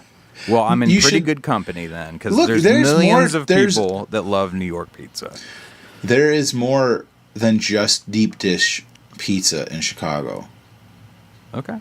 I mean, I'm aware of that, but Oh, okay. but they are known as like a deep Yeah. dish. Yes, vibe. that's true. Yeah. Yeah. There's a place I probably mentioned this before called Home Run Inn. Yeah. They have like my favorite pizza in Chicago. And there's one like a mile from Wrigley, and we're going. Yeah, we are. Yeah, Or we are. I'm going. Oh, I'm going Look with for you. us. If I'm That'd be Chicago, cool to I'm have gonna eat some fucking pizza. I wonder if we could go hang out in the bar at Home Run Inn on Sunday. That'd be fucking cool. That would be cool. All right, well, let's talk about these shows, or else we'll never end this episode, and Dude, I'll never get we home. we could do a whole like 5-hour episode on Chicago pizza or food in general. So we should stop that right now. That's so 'cause sad. That's I will- totally true. Oh my god. All right, let's see here. So let's start with night one. Okay. So we've got it was August 8th, Safeco Field, and they walked on to Little I Davanita from Vitology. Did they do that a lot? Or is Not that kind of I'm a special aware of. thing? I don't think I've ever heard that before, but Yeah, I don't think they have done that very often. okay, cool. Anyway, so obviously, all right. What did you think in general before we kind of dig in a little bit? What did you think about this set list for night one? Oh, I thought it was pretty awesome. Yeah. Yeah. I mean, they. So would that be your preferred night as far as set lists? Oh, Do you think? no? Okay, you like night two better? I think night 2 was better. Yeah. Okay, cool. Because that's how I felt. I was just Yeah. curious. Night 2 was definitely better, which is kind of normal thing. Right. Like night 2 is always seems like it's better. Well, and I bet for But- diehards that just means a lot more maybe deep cuts and stuff. Yeah. You know what I mean? Yeah. Yeah, but dude, I mean they open with Long Road. I know. That's what I was about to say too. We're talking about Pearl Jam, which like for Pearl Jam fans, there aren't really deep cuts. I don't think. You know what I mean? Like, yeah. I mean, even like quote unquote obscure songs aren't obscure if you're a Pearl Jam fan. Right. You know what I mean? Yeah. I love that. But I mean, it's just that. All right, let's just do it then. I mean, night 1 they open with Long Road into Release. Yeah, dude. I mean, How did the world not explode? yeah, That's that like was incredible. Crossing the streams and Ghostbusters. You would Yeah, think that it's would like- just be too much, but no. Yeah, it was almost too much to bear. And I was actually watching it on Facebook Live. There was people, streaming, and I couldn't fucking believe it. That's crazy, I man. couldn't believe. I mean, it's awesome when they open Long Road, and I'm like, okay, then I wonder what the next song is. Probably, something slow, because they've kind of gotten to this groove of playing a few slow ones. Right. But to hear Release, Well, dude, that's the I was thing. like, I can't, because in my head the whole time Long Road's playing, I'm like, okay, no Release They're gonna the open. show. They're gonna play Release tomorrow. They're gonna Right, open with exactly. Release on night 2. That's awesome. Long Road and Release night back to back. And then they fucking play Release. That's what I'm saying. If I was there and they started Long Road, I would have been fucking flipping my shit because I'd be so happy. Yeah. But in the back of my head, I'm like, okay, well, I know I'm not getting released tonight then. You know what I mean? And Yeah. then, yeah. Incredible. That's so fucking, that's too much emotion in the first 10 minutes of the show. Yeah. But for me, let me just be careful about this. Low Light it is a great song. Everyone hear me say that. But Low Light and Elderly Woman after Long Road and Release to Me, just for me, is like wasted opportunity. If that makes any sense. I mean, first of all, I don't know how you follow up Long Road into Release, period. Right. Yeah. I don't know that there's a good way to do that, but for me, it's not doing 2 more of the warm-up openers. Dude, I am right there with you. I mean, I like Low Light and I like Elderly Woman. Absolutely. And Yeah. I wouldn't mind hearing them, but I mean, the first 4 songs are just so, like, it's too much. It's too slow, all in the same moment. Like, I always loved that back in the day they would open with Release and then fucking, Hail Hail right. or Corduroy or, you know what I mean? Sure. But man, Low Light and then Elderly Woman after those 2 slow, it's like it's too much slow stuff. Like, I just feel like you gotta fucking pull the plug on Low Light at least and go Release Elderly Woman Corduroy, or just go Release into Corduroy and put those 2 songs right. like one later, like maybe put Elderly Woman somewhere at the back of the first set, and then maybe open the second set or the first encore with Low Light. That'd be awesome, Yeah. But they've been doing this for the last few tours. Like, they just pretty much always will play 3 or 4 slow ones to start out with. And I don't know if it's, I don't know if it's the band trying to get warmed up, or if, I don't know. That's a pretty long warm up though. But anyway, Yeah. Again, great songs. It's not like if I had been there, I'd been like fucking pouting or whatever. I'm just saying, look at the set list. Like, that would have been my initial thought. Yeah.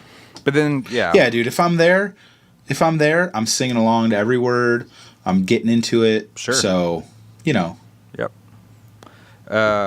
Okay, so then we get Corduroy. I mean, but then it's just like kind of no bullshit for a while, right? You go Yeah, Corduroy yes. into Go into Evolution. Damn. Into Throw Your Hatred Down, into Mind Your Manners, into Lightning Bolt. Like, that's all up, Yeah. And I love all of those songs. Dude, Throw Your Hatred Down. Mm-hmm. I mean, I know you're not the mirror ball guy that I am, but when I saw that, I just was like, I can't fucking believe this. What are you talking about? I'm not the mirror ball guy that you are. What does that mean? Like, I fucking love mirror ball. What am I thinking of then? I don't know. It's not mirror ball. I'm thinking of Mad Season. Yes, you are. Okay. Oh my God. All you right. scared the shit out of me just then. I was like, sorry. On a podcast, did I say I don't like mirror ball that much? No, I need to get my brain checked. Okay, cool. I was thinking the whole like Temple of the Dog versus Mad Season and where we both stand on those two. And I was putting mirror ball as Mad Season. Oh man, you scared me. Okay, cool. It's like there's no way I said anything to that effect. No, dude, that's all me. Cool. Look, I say shit wrong all the time. Me too. Did you hear? I shouldn't even say it.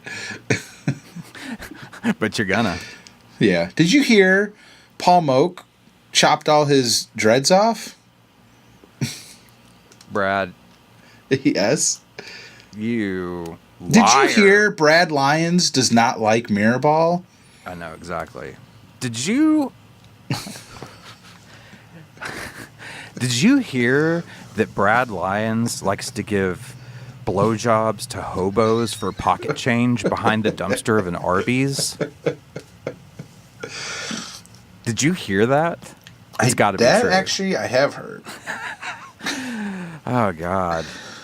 It's a blowbo. I give blowbos. Hey, we should mention, speaking of Paul Moak.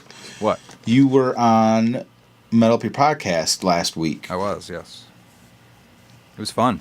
It was another just kind of last minute, like I was popping into town before I went out on the road. What's so funny? Yeah. Fucking Did you rip Bone one again? Crusher. Oh, yeah. I'm the Bone Crusher, dude. You didn't know that? Was that just from that show, or has that like come up before? No, that just happened on the show. On the spot. That was funny. I just love that they kept going back to that. Yeah, that and man, I'm telling you, I might print them up if they don't. The Paul question mark shirts. Did we talk about that on that episode? Yeah. That'd be awesome. All right, cool. So up through and dude, just jump in if there's like certain notes and stuff you have that you want to make sure you want to talk about. But yeah, that gets us up through Lightning Bolt, and then not that this is like a down song. I'll say this, dude. We're kind of skipping over it, but man, Eddie was a chatty Cathy all fucking night. I got that idea. I mean, we're not going to go through and like talk about every little thing he said, but man, seemed like every other song, every third song, he was saying something about like Seattle, or Mike is from here and Stone worked at a bakery. You know what I mean? He was He was really chatty. I think they were kind of hyped. I think especially him. I think they were pretty hyped up for this night one show. Okay, I'm just gonna say this. I don't think it's true. I don't hope it's. I don't. There's something about this U.S. run that scares the shit out of me. And it's that they're playing all of their quote unquote like home, because Eddie's got such a close, obviously Chicago connection, but Seattle's also home for him.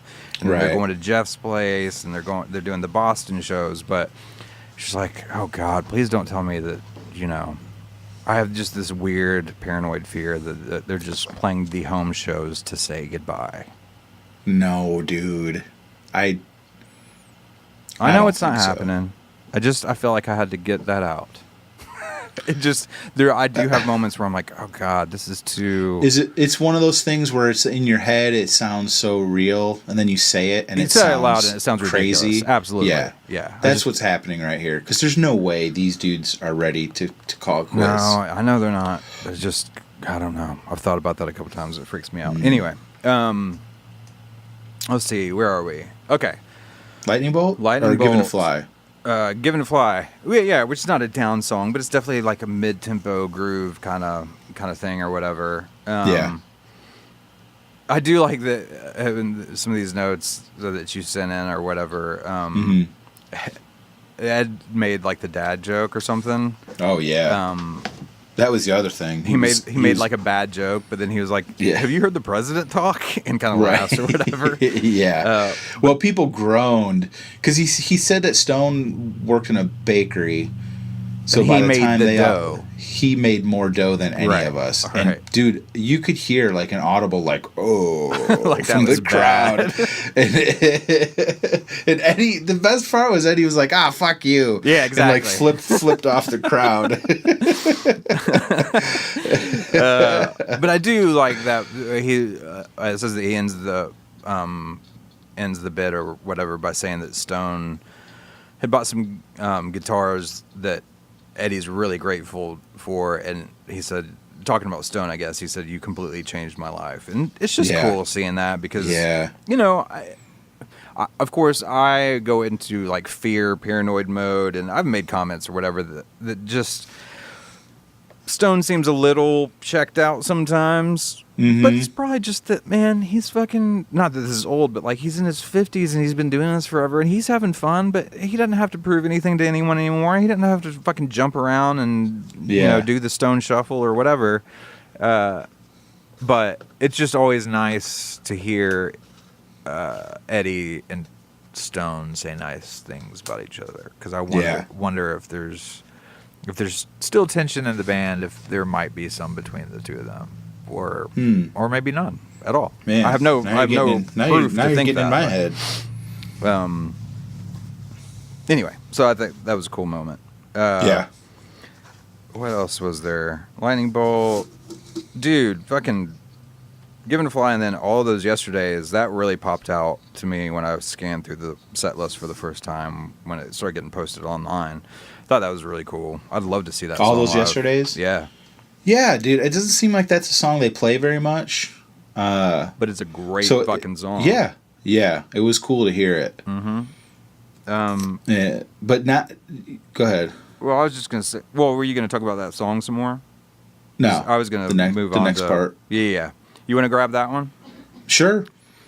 Eddie starts telling a story that he says he's never told before on stage. And I think I've heard this...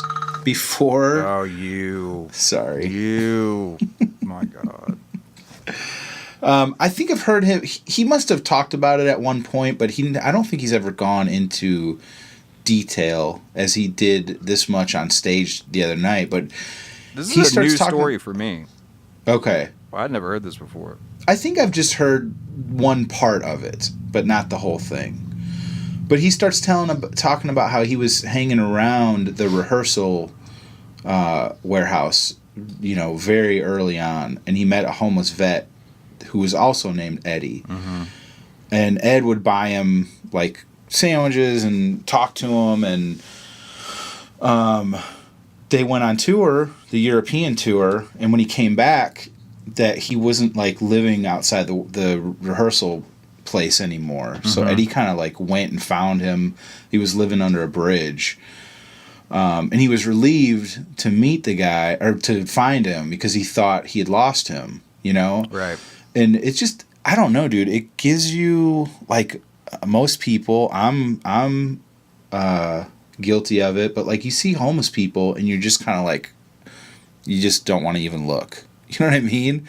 And it's sad that like we think like that. And Eddie's out there like talking to him and, hanging out with them. Yeah. And seeing him, he doesn't see him like as a homeless guy. You know what I mean? But it's just, I don't know, kind of opens your eyes to who Eddie is. Sure. Yeah, man. I mean, I think it's, I don't know.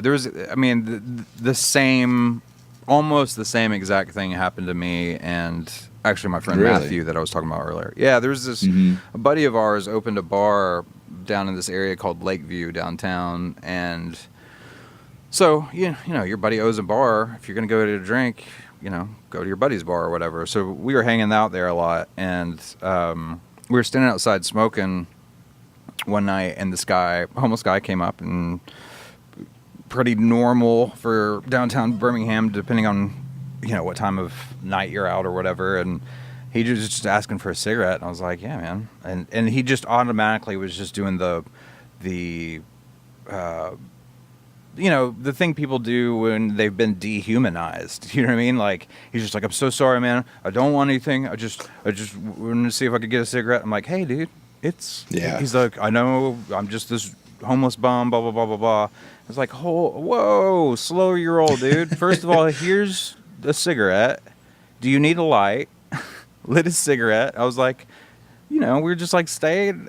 I was like, man, and I remember saying this to him. I was like, dude, the only reason I haven't been homeless a couple times in my life is because I'm super fortunate to have close family and really good friends. Like, I'd have to blow through a lot of options to actually have to live on the street, because there's a lot of people that would let me crash with them or help me in some way or whatever it is. And that's the only difference between me and this dude, Yeah. He's a good guy, but he also had some pretty serious stomach problems and literally had a tube coming out of his stomach that he had to take care of. But he lived literally under a bridge, interstate overpass, about, 3 blocks away from this bar that we're at.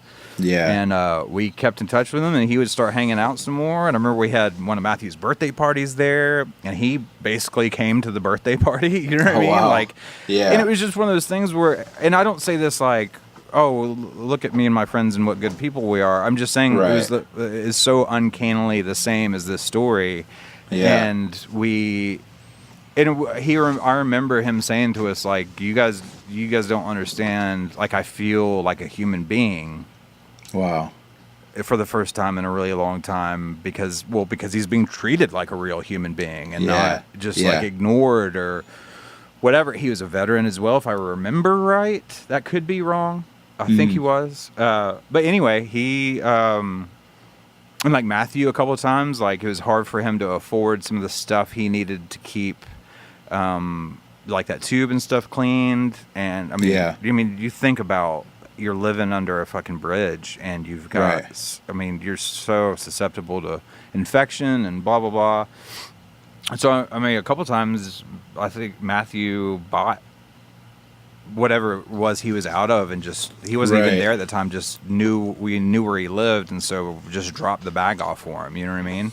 Yeah. And then we came back around, and I think we actually went on the road, and he died while we were on the road. Came back, and we were looking for him, and we found out that he had passed away. So, damn. You just don't. I get it, but it's really sad to think that a lot of, and including me sometimes, I'm not saying I'm any better, but your default position is to be kind of wary, standoffish, and basically ignore these people. Yeah. And it's like, man, you're just lucky that you're not in that position. Right. You know what I mean? Like, yeah. Most of these people did not say, hey, I want to be homeless, Yeah. But anyway.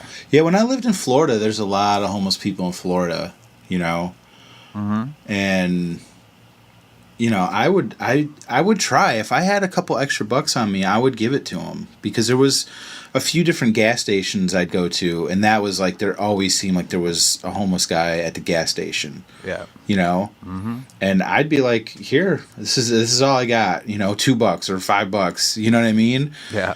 But I was like, and people like I worked with would be like, why are you giving him money? He's just gonna go drink.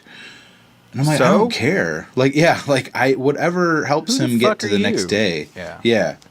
Like, what do you do with your money? Like, you know what I mean? Like, I don't know. I just felt like, kind of like what you said, like, I just felt lucky that I'm not in that position, and here's a couple bucks, if I had it. Yeah. So, I don't know. Yeah, man. It's hard to, I don't know. It's hard to look at people like that and I don't know. It's just such a weird thing. Like, I don't understand what it is in people. And then this could be another hour-long tangent. Why it is that it's kind of our default position to just be scared and not. Yeah, I don't naturally know. just want to help. Yeah.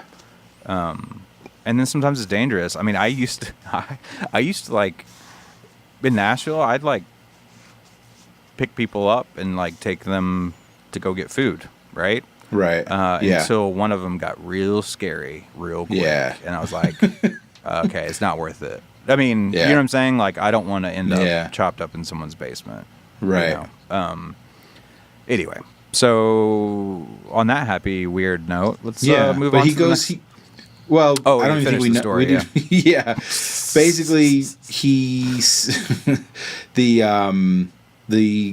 veteran, the homeless guy died, and this song was written about him, Even Flow. Yeah. And he just was kind of lamenting the fact that this guy never got to know that he was part of this huge song. You know, this was a huge song for Pearl Jam, obviously. And this guy didn't even know that he was, you know, the part, you know, the, what do you call it? He was the subject matter. Yeah, he was the muse. So. Yeah. Well, and that's, like I said, that's cool because, I knew generally what the song is about. Everyone knows it's about, you know, a homeless guy or the homeless or whatever, but I didn't know that specific story in detail like that, so that was cool. And then I love this, Eddie solo on electric guitar playing a little bit of Help, the Beatles song. And that's awesome. I want to look that up and see if it's out there yet. Just because the Beatles, there was 2 songs that got me into the Beatles. I never, like when I was younger, I mean, they were one of those bands I liked. I got it. Or not, I didn't get it. I liked it. Right. But Help and Across the Universe, I heard those are the 2 songs that oh shit, I get it now, you know. Yeah. Especially with Help, I just loved, it's such like a poppy song, right? If you listen to the Beatles version, which is, I want to know how he did it. That's why I want to listen to it. But when you just look at the lyrics, it's so fucking dark and desperate. And I mean, the chorus is just literally John Lennon singing, "Help, I need somebody." Right. You know what I mean? Like, holy shit. It's just dressed up in this pop song, you know? But, did you see, is there a clip of this up yet? There is. I watched it earlier today. What's it like? Is it kind of like slowed down or is it's pretty, kind of. Okay, cool. Yeah, I can't wait to watch that. It's awesome though, yeah. Well, and then I was like, what? When I saw the list, they go into Help. Yeah. Pretty cool. How you feel about that? Dude, I'm telling you, I'm back on, I like Help. Yeah. I don't love it, but I like it more than I used to, for sure. Yeah, me too.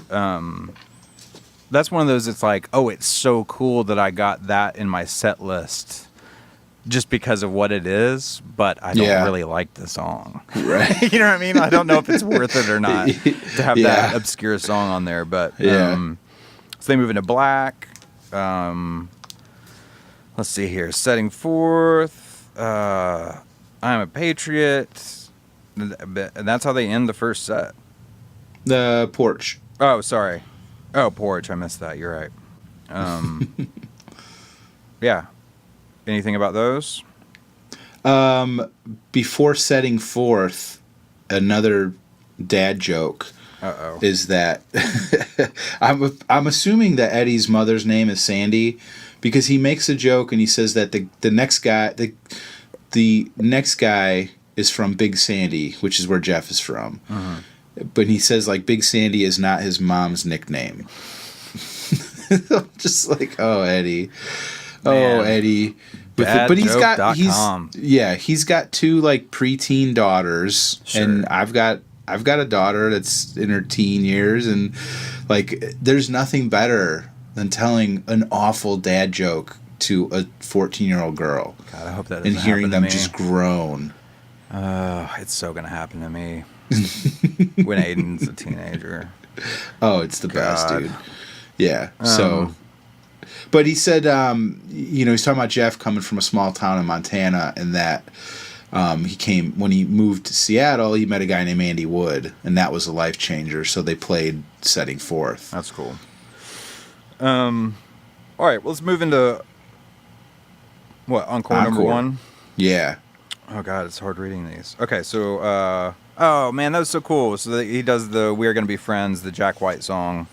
Yeah, he and it's cool because he's telling a story basically about like teachers, and he starts playing "We're Gonna Be Friends," the Jack White song, and his daughters bring out each of their favorite teachers, and they're like kind of standing there dancing while Eddie's playing the song, and it's just a really cool. sweet moment. Sure. You know? Yeah. Let's see. Then we go into Nothing As It Seems. That's a funny turn from something so light into that's just dark, fucking, I don't know, slow burn, Nothing As It Seems, into Let Me Sleep. And then they I love that they end the second encore with Breath. No, not yet. Not yet? That's just a space. What do you mean it's just a space? Oh, see ya. I got you. No, they didn't. Oh, that would have been cool though. That would have been cool. I hope I get to see that song, man. Breath at some point. Yeah. Oh, that's right. Because they hang out with Brandy Carlisle, and she's one of my fucking favorites. They bring her out on stage, and he asked her how long it took her to write this song, and she says, about a year. Yeah. And Eddie starts laughing, just saying like he doesn't feel so bad with how long it takes him sometimes. Do you think that's what he's saying? Yeah, I think so. Well, I love that he says, well, it was worth every minute. But it's a good song. I've said before on the podcast, that song kind of just passed me by, and for some reason I picked it up a few weeks ago. I love it. Oh, because they played it live, I think, in Amsterdam or in London. Yeah, I thought they made it one of the sets, but... Yeah, and I'm like, oh, this song's awesome. So it's pretty cool to see her come out and play it with them. Well, and it's, she's a Seattle chick, and her and Mike are, like, super close friends and work together a lot, and Brandy Carlisle she is the fucking shit, I think. And her new record is sick. It's so good. So it's nice to see like two of my favorites that you wouldn't think would have any connections stylistically, or you know what I mean? Right. Yeah. You don't think of a Brandy Carlisle with a Pearl Jam. You know what I mean? Well, and I like that they made it into a Pearl Jam song. Mm-hmm. They totally reworked it. They rocked that song. Yeah, absolutely. Where the original is a lot slower. Yeah, more of a groove thing. And then they do Stay Love and Trust. Is that? Yeah, Stay Love and Trust. Yes. And Rearview Mirror. Yeah. I'm second guessing myself. No, dude, you're good. You're good. I got you. Classics. Stay Love and Trust and Rearview. No big surprises there. Then we got Rearview as a set ender is just hell yeah. It's always great because it's like 7 or 8 minutes of just there's like that jam out weird stuff during the breakdown that I just love. Yeah, absolutely. All right, so we get into the last encore. Open it up with the Wasted reprise. Better Man. Is this a tag here that you got? Yeah, Save It for Later. Oh, cool. Gotcha. Your favorite, Comfortably Numb. Mm-hmm. Your favorite band. Then, this is a pretty... Do you want to speak? Do you want to talk about Pink Floyd? Mm-mm. You want to get into... Nope. No? Okay. Not right now. No, we've done it. Okay. We know how everyone feels. It's cool. No, we were talking about something else. I would never call Pink Floyd overrated as much as I can't stand them. Oh yeah, the little comment on the interwebs, right? Yeah. Oh, you know what? We'll get into that at night two. Okay, we'll bring it up at night two. There's a better spot to talk about it. Fair enough. Comfortably Numb into Alive. Yeah, your absolutely. favorite, my favorite, everyone's favorite. Hell yeah! I got a feeling. I love that cover still. Just even for the nostalgia of it, I just remember thinking that was so fucking cool back in the day. Yeah. Rockin' in the Free World, Yellow Ledbetter with a little wing. So other than nothing, that's a pretty not stock. That has a negative connotation. That's a pretty like expected like last encore kind of situation. Yeah, it's no huge surprises or anything. No, maybe I've got a feeling that song... They do that for encores a lot, though, don't they? I don't think so. I think when they played it at Wrigley, 2016... Well, I don't know. Now you got me thinking. I feel like that's one of the rotating things, at the end sometimes. I'd have to look it up, but I don't think so, dude. I think they played it at Wrigley 2016, and it was kind of a big deal because they hadn't played it in so long. I got you. But now the European tour they just did, I don't know if they played it then, but either way. Well, all that to song. say, I mean, that's a cool night one set. Yeah. I mean, anyone would be happy with it, but in hindsight, now that I get to look at both set lists, I would have been way more excited about night number 2. It's kind of I don't know how to say it. Like you said, it's not a stock set, but it's not like, it's nothing deep crazy. cut after. Yeah. But they threw enough cool covers in there. Like Again Today with Brandi Carlile, We're Gonna Be Friends, a Jack White cover that they've never done. Right. You know what I mean? Opening with Long Road and Release. Like, that's...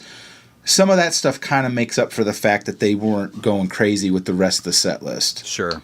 Well, I mean, let's just dive into it, because there are 2 Pearl Jam songs that, to me anyway, are pretty like, oh shit, they played that one? We'll get there in just a second, because one of them is pretty close to the top. So, yeah, they open with Oceans into Footsteps. And I mean, it can't compare to Long Road and a Release, but that's a fucking 1-2 punch that I would have loved to have seen for sure. Yeah, again, these shows started at like 10:30 Central Time, and I gotta go to bed. Yeah, I gotta get up at fucking 4:45 in the morning, but I wanted to just see the first couple songs. So man, when they fucking started playing Footsteps after Oceans. I mean, like you said, that was pretty much a fucking insane 1-2 punch of you can't do Long Road and Release, so you do Oceans and Footsteps. Like, holy shit. Yeah. Well, that and then was Nothing awesome. Man number 3 is like, what? Yeah. Or to me, it was anyway. Yeah. I thought that was like a pleasant surprise. I was not expecting to see that song title in the number 3 spot, but. Then Why Go into Brandon J, into Interstellar Overdrive, into Corduroy. I think that's pretty badass. So let's talk about this. Am I wrong in thinking that Rats is like, that's a super, like I would not have guessed that Rats was going to be on any set list. It is pretty rare. I would have fucking loved to have seen that song. Yeah. Not only because it's rare, but because I really like that song, Yeah. What's crazy is I fell asleep, like, during Corduroy. Like, I remember kind of hearing Interstellar Overdrive, because I was, like, in bed with the earbuds in. Right. And just, like, whatever. And I think during Corduroy, I, like, woke up enough to unplug my headphones and just go to sleep. So I missed Rats. And I was like, holy shit. When I woke up and looked at the set list, I was like, holy shit. Yep. They fucking played Rats. It's like, crazy shit. And that's on YouTube. I watched that today too. So well, and then In Hiding, which is like probably definitely in my top 10 Pearl Jam songs, but maybe even top 5. So that I would have done pissed myself if I'd been there for that.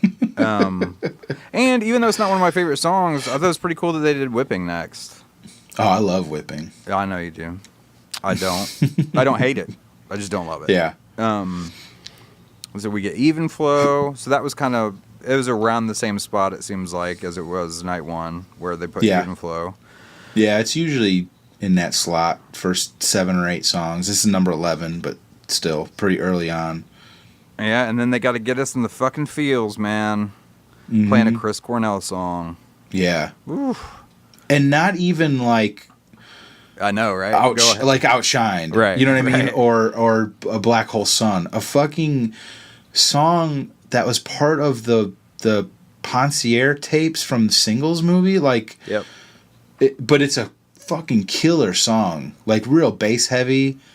It's awesome. I'd never heard the song before. I didn't even know what it was. And that is on YouTube also. Yeah, I got to check that out then. Yeah, dude. It's fucking great. It's a really good song. Yeah. Let's see here. Daughter with the WMA and It's Okay tag. Making both of us happy. Yeah, dude. I love the WMA tag. Yeah. What about It's Okay? Yeah. Well, yeah, I like it a lot, but I like the WMA better. Really? Mm-hmm. But just because, like, the chances of hearing... I love that song. So any... WMA? Yeah. And that's not one that you're going to count on hearing very often, so anytime that they do it as a tag makes me pretty happy. Yeah. Let's see here. God, Immortality, man. Damn. Mm-hmm.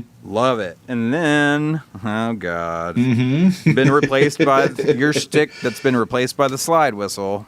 Right. Then they do I'm Open. I'm open. Right on cue. Yes, dude. I knew as soon as I saw the set list, I had to break it out for the show. Of course. It'd be weird if you didn't, Brad. Weird if you do, weird if you don't. Right, yeah.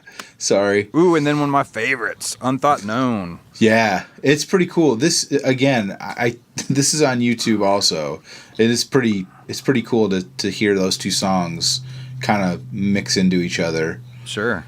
Well, and then, I mean, I like the back end of this first set. You got Unthought Known, I do too. Into Can't Deny Me, into Evolution, into Lucan, into Motherfucking Porch. Yes. That's pretty badass. Yeah. Let's see here. All right, so next, encore number 1. Oh, yeah. Love it. I Won't Back Down, the Petty cover. Yeah, I mean, Eddie comes on stage and he starts talking about... first he says he hears a sound coming from... He's like, what is that sound over there? And he wants it to be like turned off, but it's a fucking train going by. Oh, really? You know? Yeah. But he's saying that they're asking for favors from the crowd, that he wants everyone to like turn their lights on their phones and light up the sky. I saw a picture of that. Yeah, dude, it's fucking... Because he's chills. saying the last time he saw Tom Petty was right there in Seattle. Oh, really? Yeah. Ugh. So he was like, if he is out there metaphysically, I want to get his attention. So they put, everyone turn their lights on. He's like, so Tom, cool. I miss you. Yeah. Woo. And then he starts playing I Won't Back Down. It's like, holy shit. And the crowd, he like stops singing and the crowd starts singing the chorus.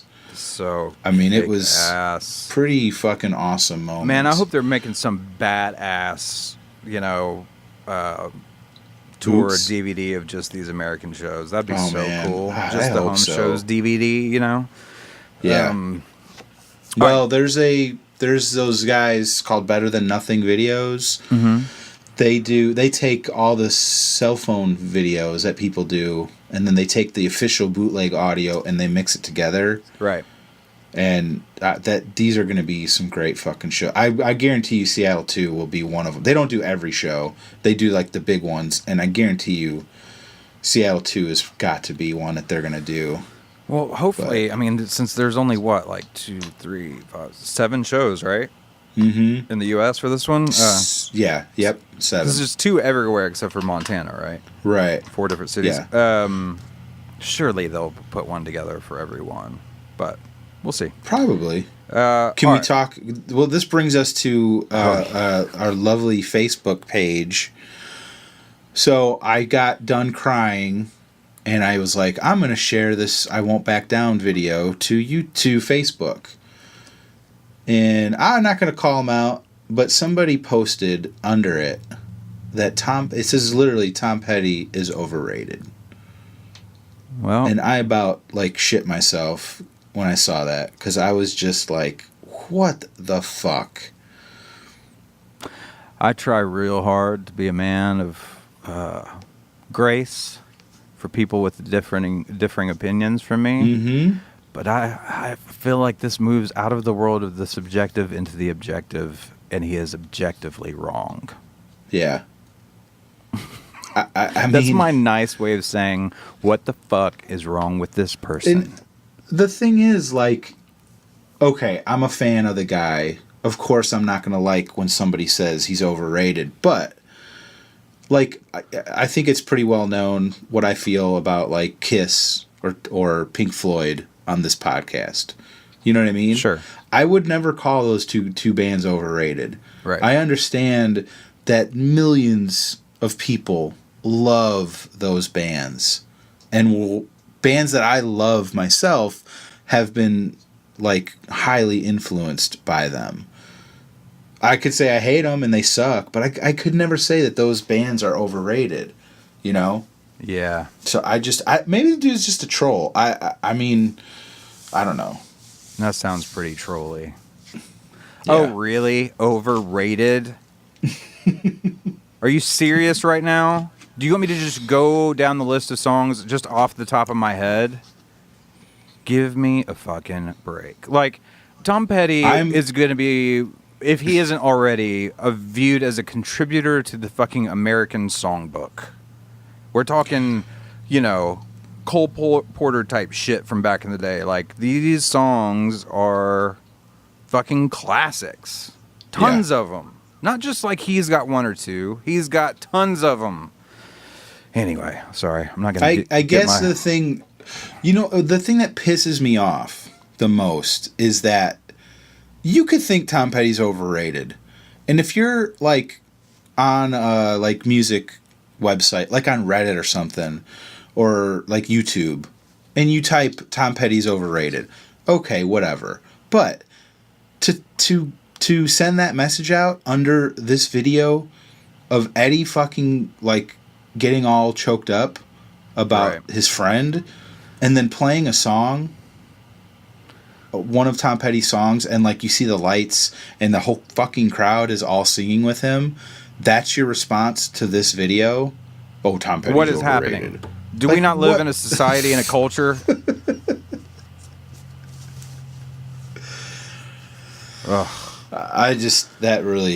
That bothered me. Yeah. So. Bud, I'm glad it did. You know what I'm saying? Because you and I would have had problems if that comment didn't bother you. But Anyway, moving on. I'm glad Clint Wells is not on Facebook because I'm glad I can't imagine. I'm glad. I can't imagine Clint seeing that comment and just not going crazy. Yeah. That's exactly why I got off Facebook with shit like that. Yeah. All right. So where the fuck are we? Next we go into Thin Air. Yeah. Badass. Again, one of my favorites. Yes. All or None. I thought that was cool. I would have fucking loved to have seen All or None. Better Man.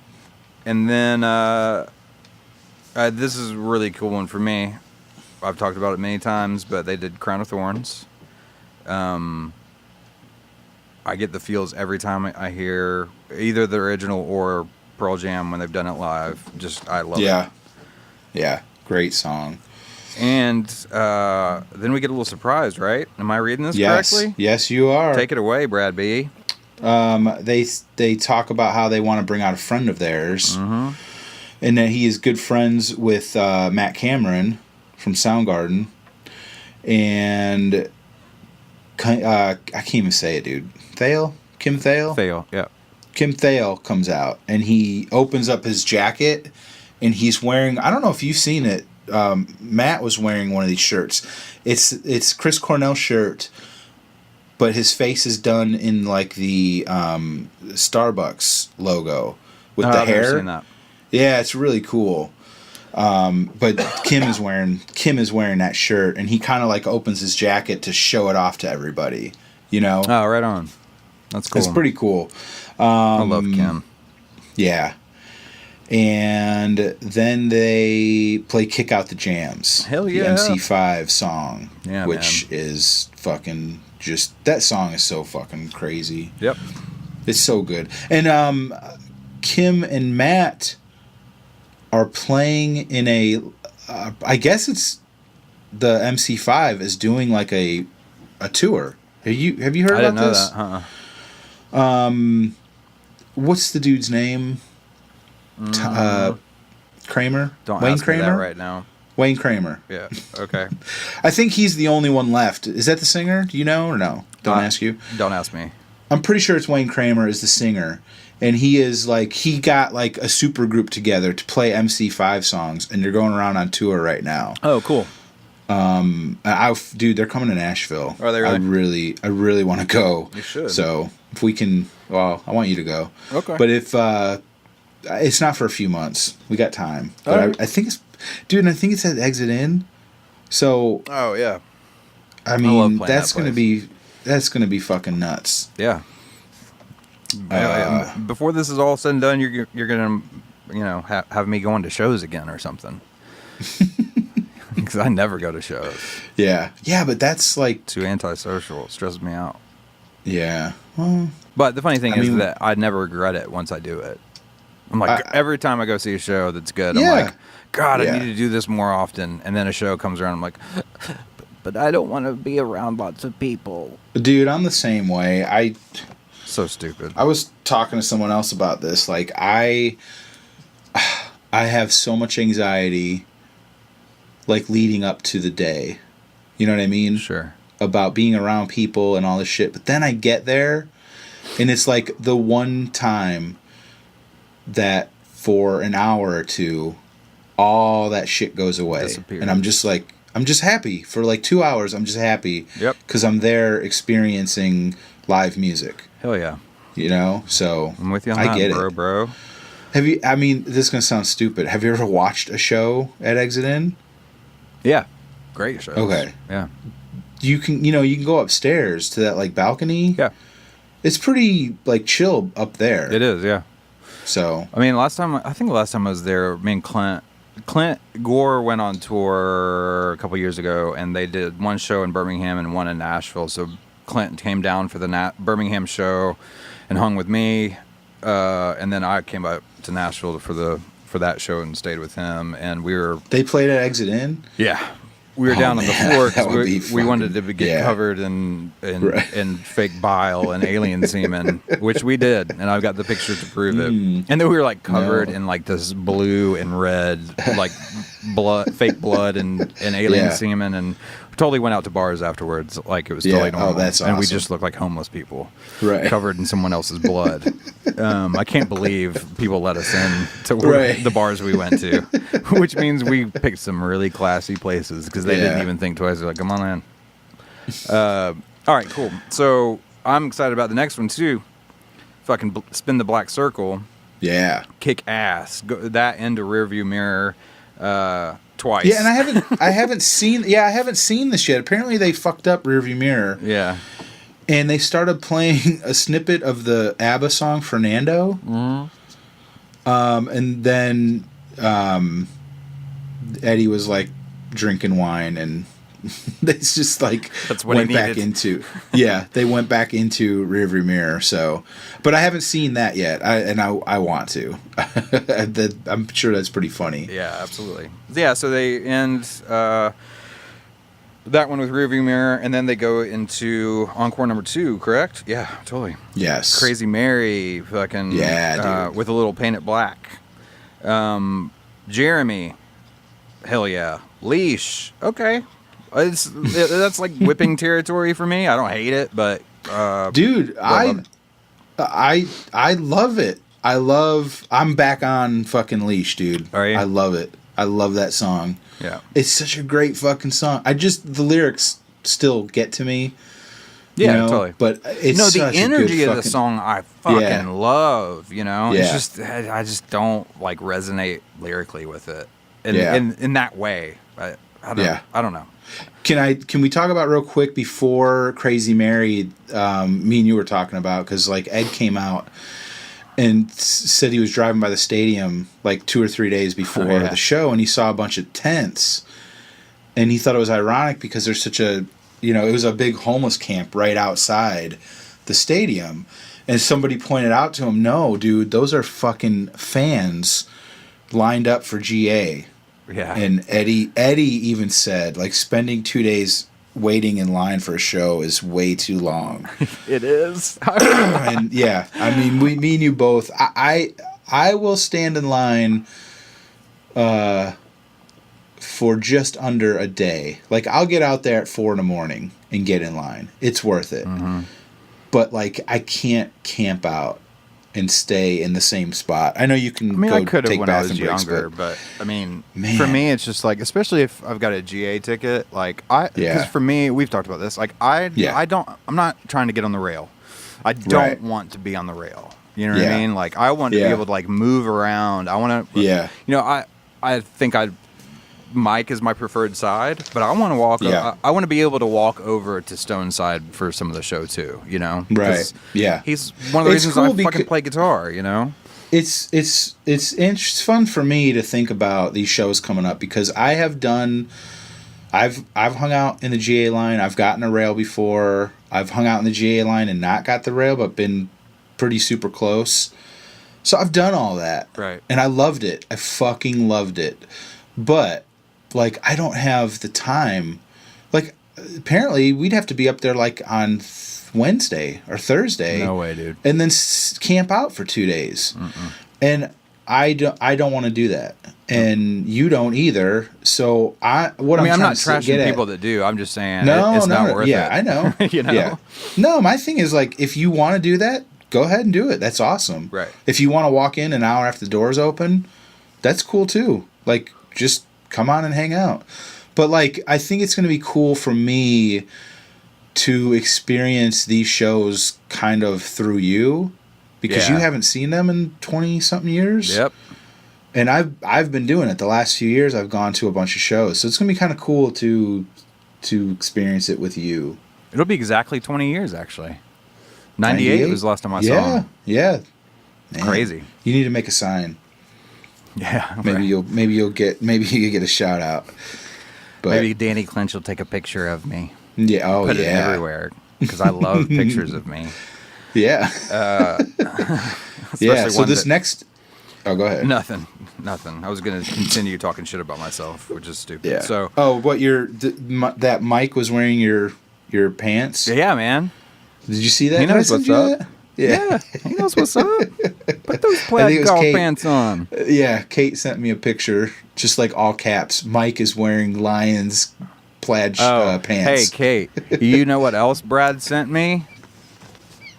You calling me a pretentious prick. How about that? Yeah, I have a me.com email address. What's it to you? I don't even know what that is. That's an Apple thing? It's Apple, yeah. It used Does to be, everyone it used have to be that? Mac.com. Does everyone have that? What do you mean? Everyone that has like an Apple email has that me.com? Yeah. Okay. Yeah. I know. I just... Yeah, I mean, yes. It used to be Mac.com. Anyway. Okay. But All right. and to be fair, she did not actually call me a prick. She just said, how pretentious Right. or something like And that. then- And I thought it was and hilarious. then the very next thing was like, of course I'm joking, but I don't think I sent you You that didn't send me that part. Okay. But I knew she was joking. Yeah. I know. Anyway, I just wanted to give her some shit real quick about that. Let's see Hey, here. dog. There's the dogs. We've missed you so much. Actually, I have. All right, Leash. Let's see. Search and Destroy with Dude. Mark Arm, Steve Turner, Yeah. and Kim Thale. Yes, dude. Get some mud hunting action up in that bitch. That was pretty fucking awesome. Is that on the YouTubes that, as well? Yeah, that Okay, is cool. on YouTube, and it's awesome. It's really, really great. Yeah. Because Mark Arm pretty much sings most of it. Oh, badass. All right, cool. Yeah, it's awesome. Can't wait to watch it. Yeah. And we get Sonic Reducer, one of my Fuck old school yeah. favorites. Alive. Also with the Mudhoney guys and Kim. Hell yeah. Alive into Baba. I love Baba. Mm-hmm. See, that's one of my like standard covers that like I'm not sick of, or you know. No. Yeah, I love I'm it. always happy when they I'm play so that one. torn. I love Rockin' in the Free World, but I love Baba O'Reilly too. Yeah, I'm with you on that. I think if I had to, you know, I had to make a choice between the two, Baba would probably edge it out a little bit. Yeah, me too. But yeah, anyway. Let's see here. And then my favorite, Yellow Bedwetter. 37 fucking songs though, dude. Yeah. Fucking A. Yeah. God, I Crazy. wish I want to go back to Seattle so bad. Yeah. We need to find an excuse to go, dude. I miss it. We have one. Well, that we could afford at the time. Yeah. We couldn't make both trips happen, so next time. But can we talk about real quick the just the whole like fundraiser aspect of these shows? Oh yeah, absolutely. So far, they've raised over $11.5 million for these charities, and apparently they haven't really. They're going to look after after everything's all said and done, how to divvy up this money, but they're trying to help with the homelessness issue. Yeah, and totally. Hopefully, hopefully something come up, but because lots of successful people give to charity, and no matter how much or what your reasons or whatever, I think that's great. But one of the things I love about Pearl Jam is how like individually invested and into the part of the process they are. Yeah, that the money is not just going to one. Okay, well, we've heard that this is a really reputable thing, so we'll just give it all to this one thing that deals with homelessness, right? They're like looking at different, like splitting that money up and kind of personally choosing where that money is going. Does that make sense? Yeah.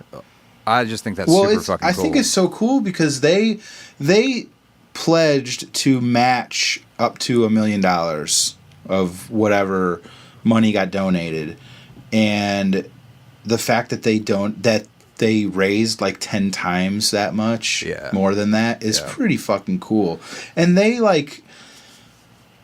for the city of Seattle and the state of Washington, it's a pretty cool thing because it's not just like, oh, Pearl Jam is donating $2 from every ticket. They fucking partnered up with like 70 different businesses, like big businesses, small businesses.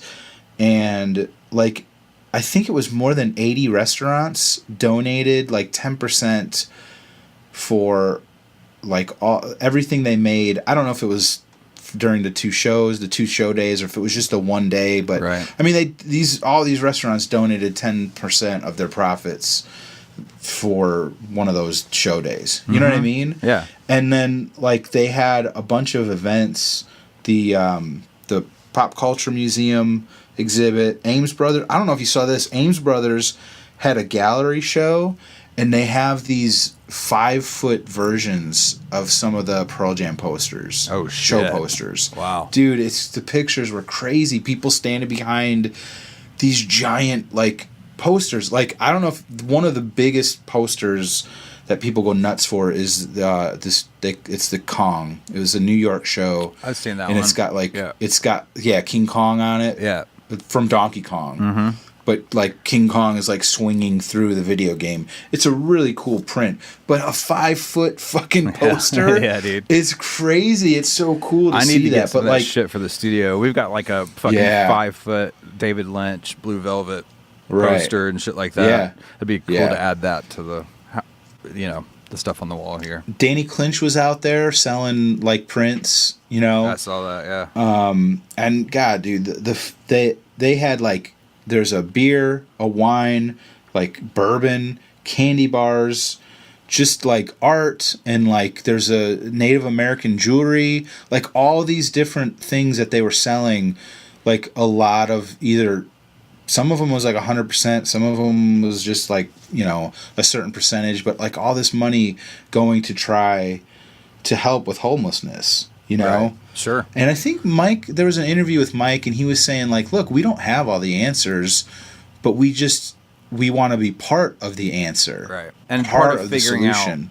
out what that is. Yeah. Absolutely. Well, and that's the thing too that I love about them and the way they do things is that they do it the hard way, right? I think maybe this is what I was actually trying to say. The easy way, which is still great, is just like for a company because Pearl Jam is a company. It's a fucking business, right? It's not like these kids in their garage that whatever. So, and the easy thing is just like I said, like here, we're doing this for charity, for this one charity. They're like, no, we're splitting this all up. We're learning about all of them. We're seeing what would be most effective at the local level right here in Seattle. And that is something I feel like is hopefully having a resurgence. People are so consumed with what's going on nationally, and they forget about where they live. You know what I mean? Yeah. And the reality is that you're going to affect way more change worrying about the community that you live in and letting it spread out from there, if that makes any sense, than just looking at everything from a national lens and bitching about it. You know what I'm saying? Mm-hmm. I don't know. I just love the way they approach it. It's thoughtful and it's effective, you know? It's easy just to throw money at it and be like, here you go, thanks. Look what we did. But but they're doing they're trying to do so much more than that, you know? Mm-hmm. Thanks for throwing all that in there. That's important shit. All right, well, I guess that's all, man. So before we go, though, this is our last one before we will be in Chicago. Yeah, we said this last week. Yeah, I know, right? We got ahead of ourselves. We were so excited that we were going to Wrigley. We were like, next week we'll be at Wrigley. Right. So we are going to be there. Oops. We do want to meet as many people as possible. When were we going to hang out? We said we were going to go to Murphy's Win for one of the games on Saturday. Yes. Okay. No, Saturday is a show day. Oh, sorry, I meant Sunday. Yeah. Both show days. Okay, this is the easiest way to do it. Both show days, we will be at Sluggers at the Wishlist pre-party, just trying to hang out or we'll be around there. Right. So, I mean, it's going to be a madhouse. Try and find us. I'll be posting. I'll try to post on the socials as much as I can, like where we're going to be at. Yep. And on top of that, I was going to say, just we have our emails on us, literally email us singlepodcasttheory@gmail.com and say, I can meet up at this time, or we can at least communicate a little bit more effectively. You know what I mean? Yeah, dude, we'll be around. We'll be around. We'll come to you or tell you where we're at, what bar we're hanging out at if we don't see you. But I just know, Sluggers is an easy thing that people can remember, and the wish list party. So. Yep, absolutely. But, I mean, it's a small-ish area. Right. But there's a ton of stuff around, so. Yep. And then Murphy's on Sunday, Murphy's on Sunday afternoon. There's a Cubs game. Cubs game. Yes. So we'll be there as well on the day off in between shows.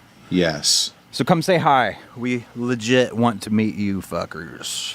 Yes. Well, I guess we'll see everyone on the flip side after the Chicago shows. Oh, man.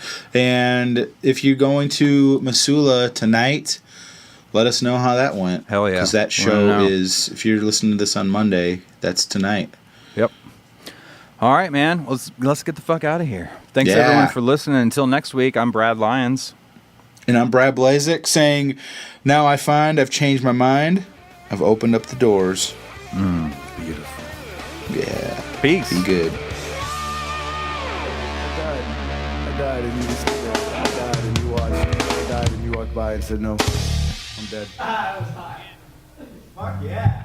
Woo! And the rest of you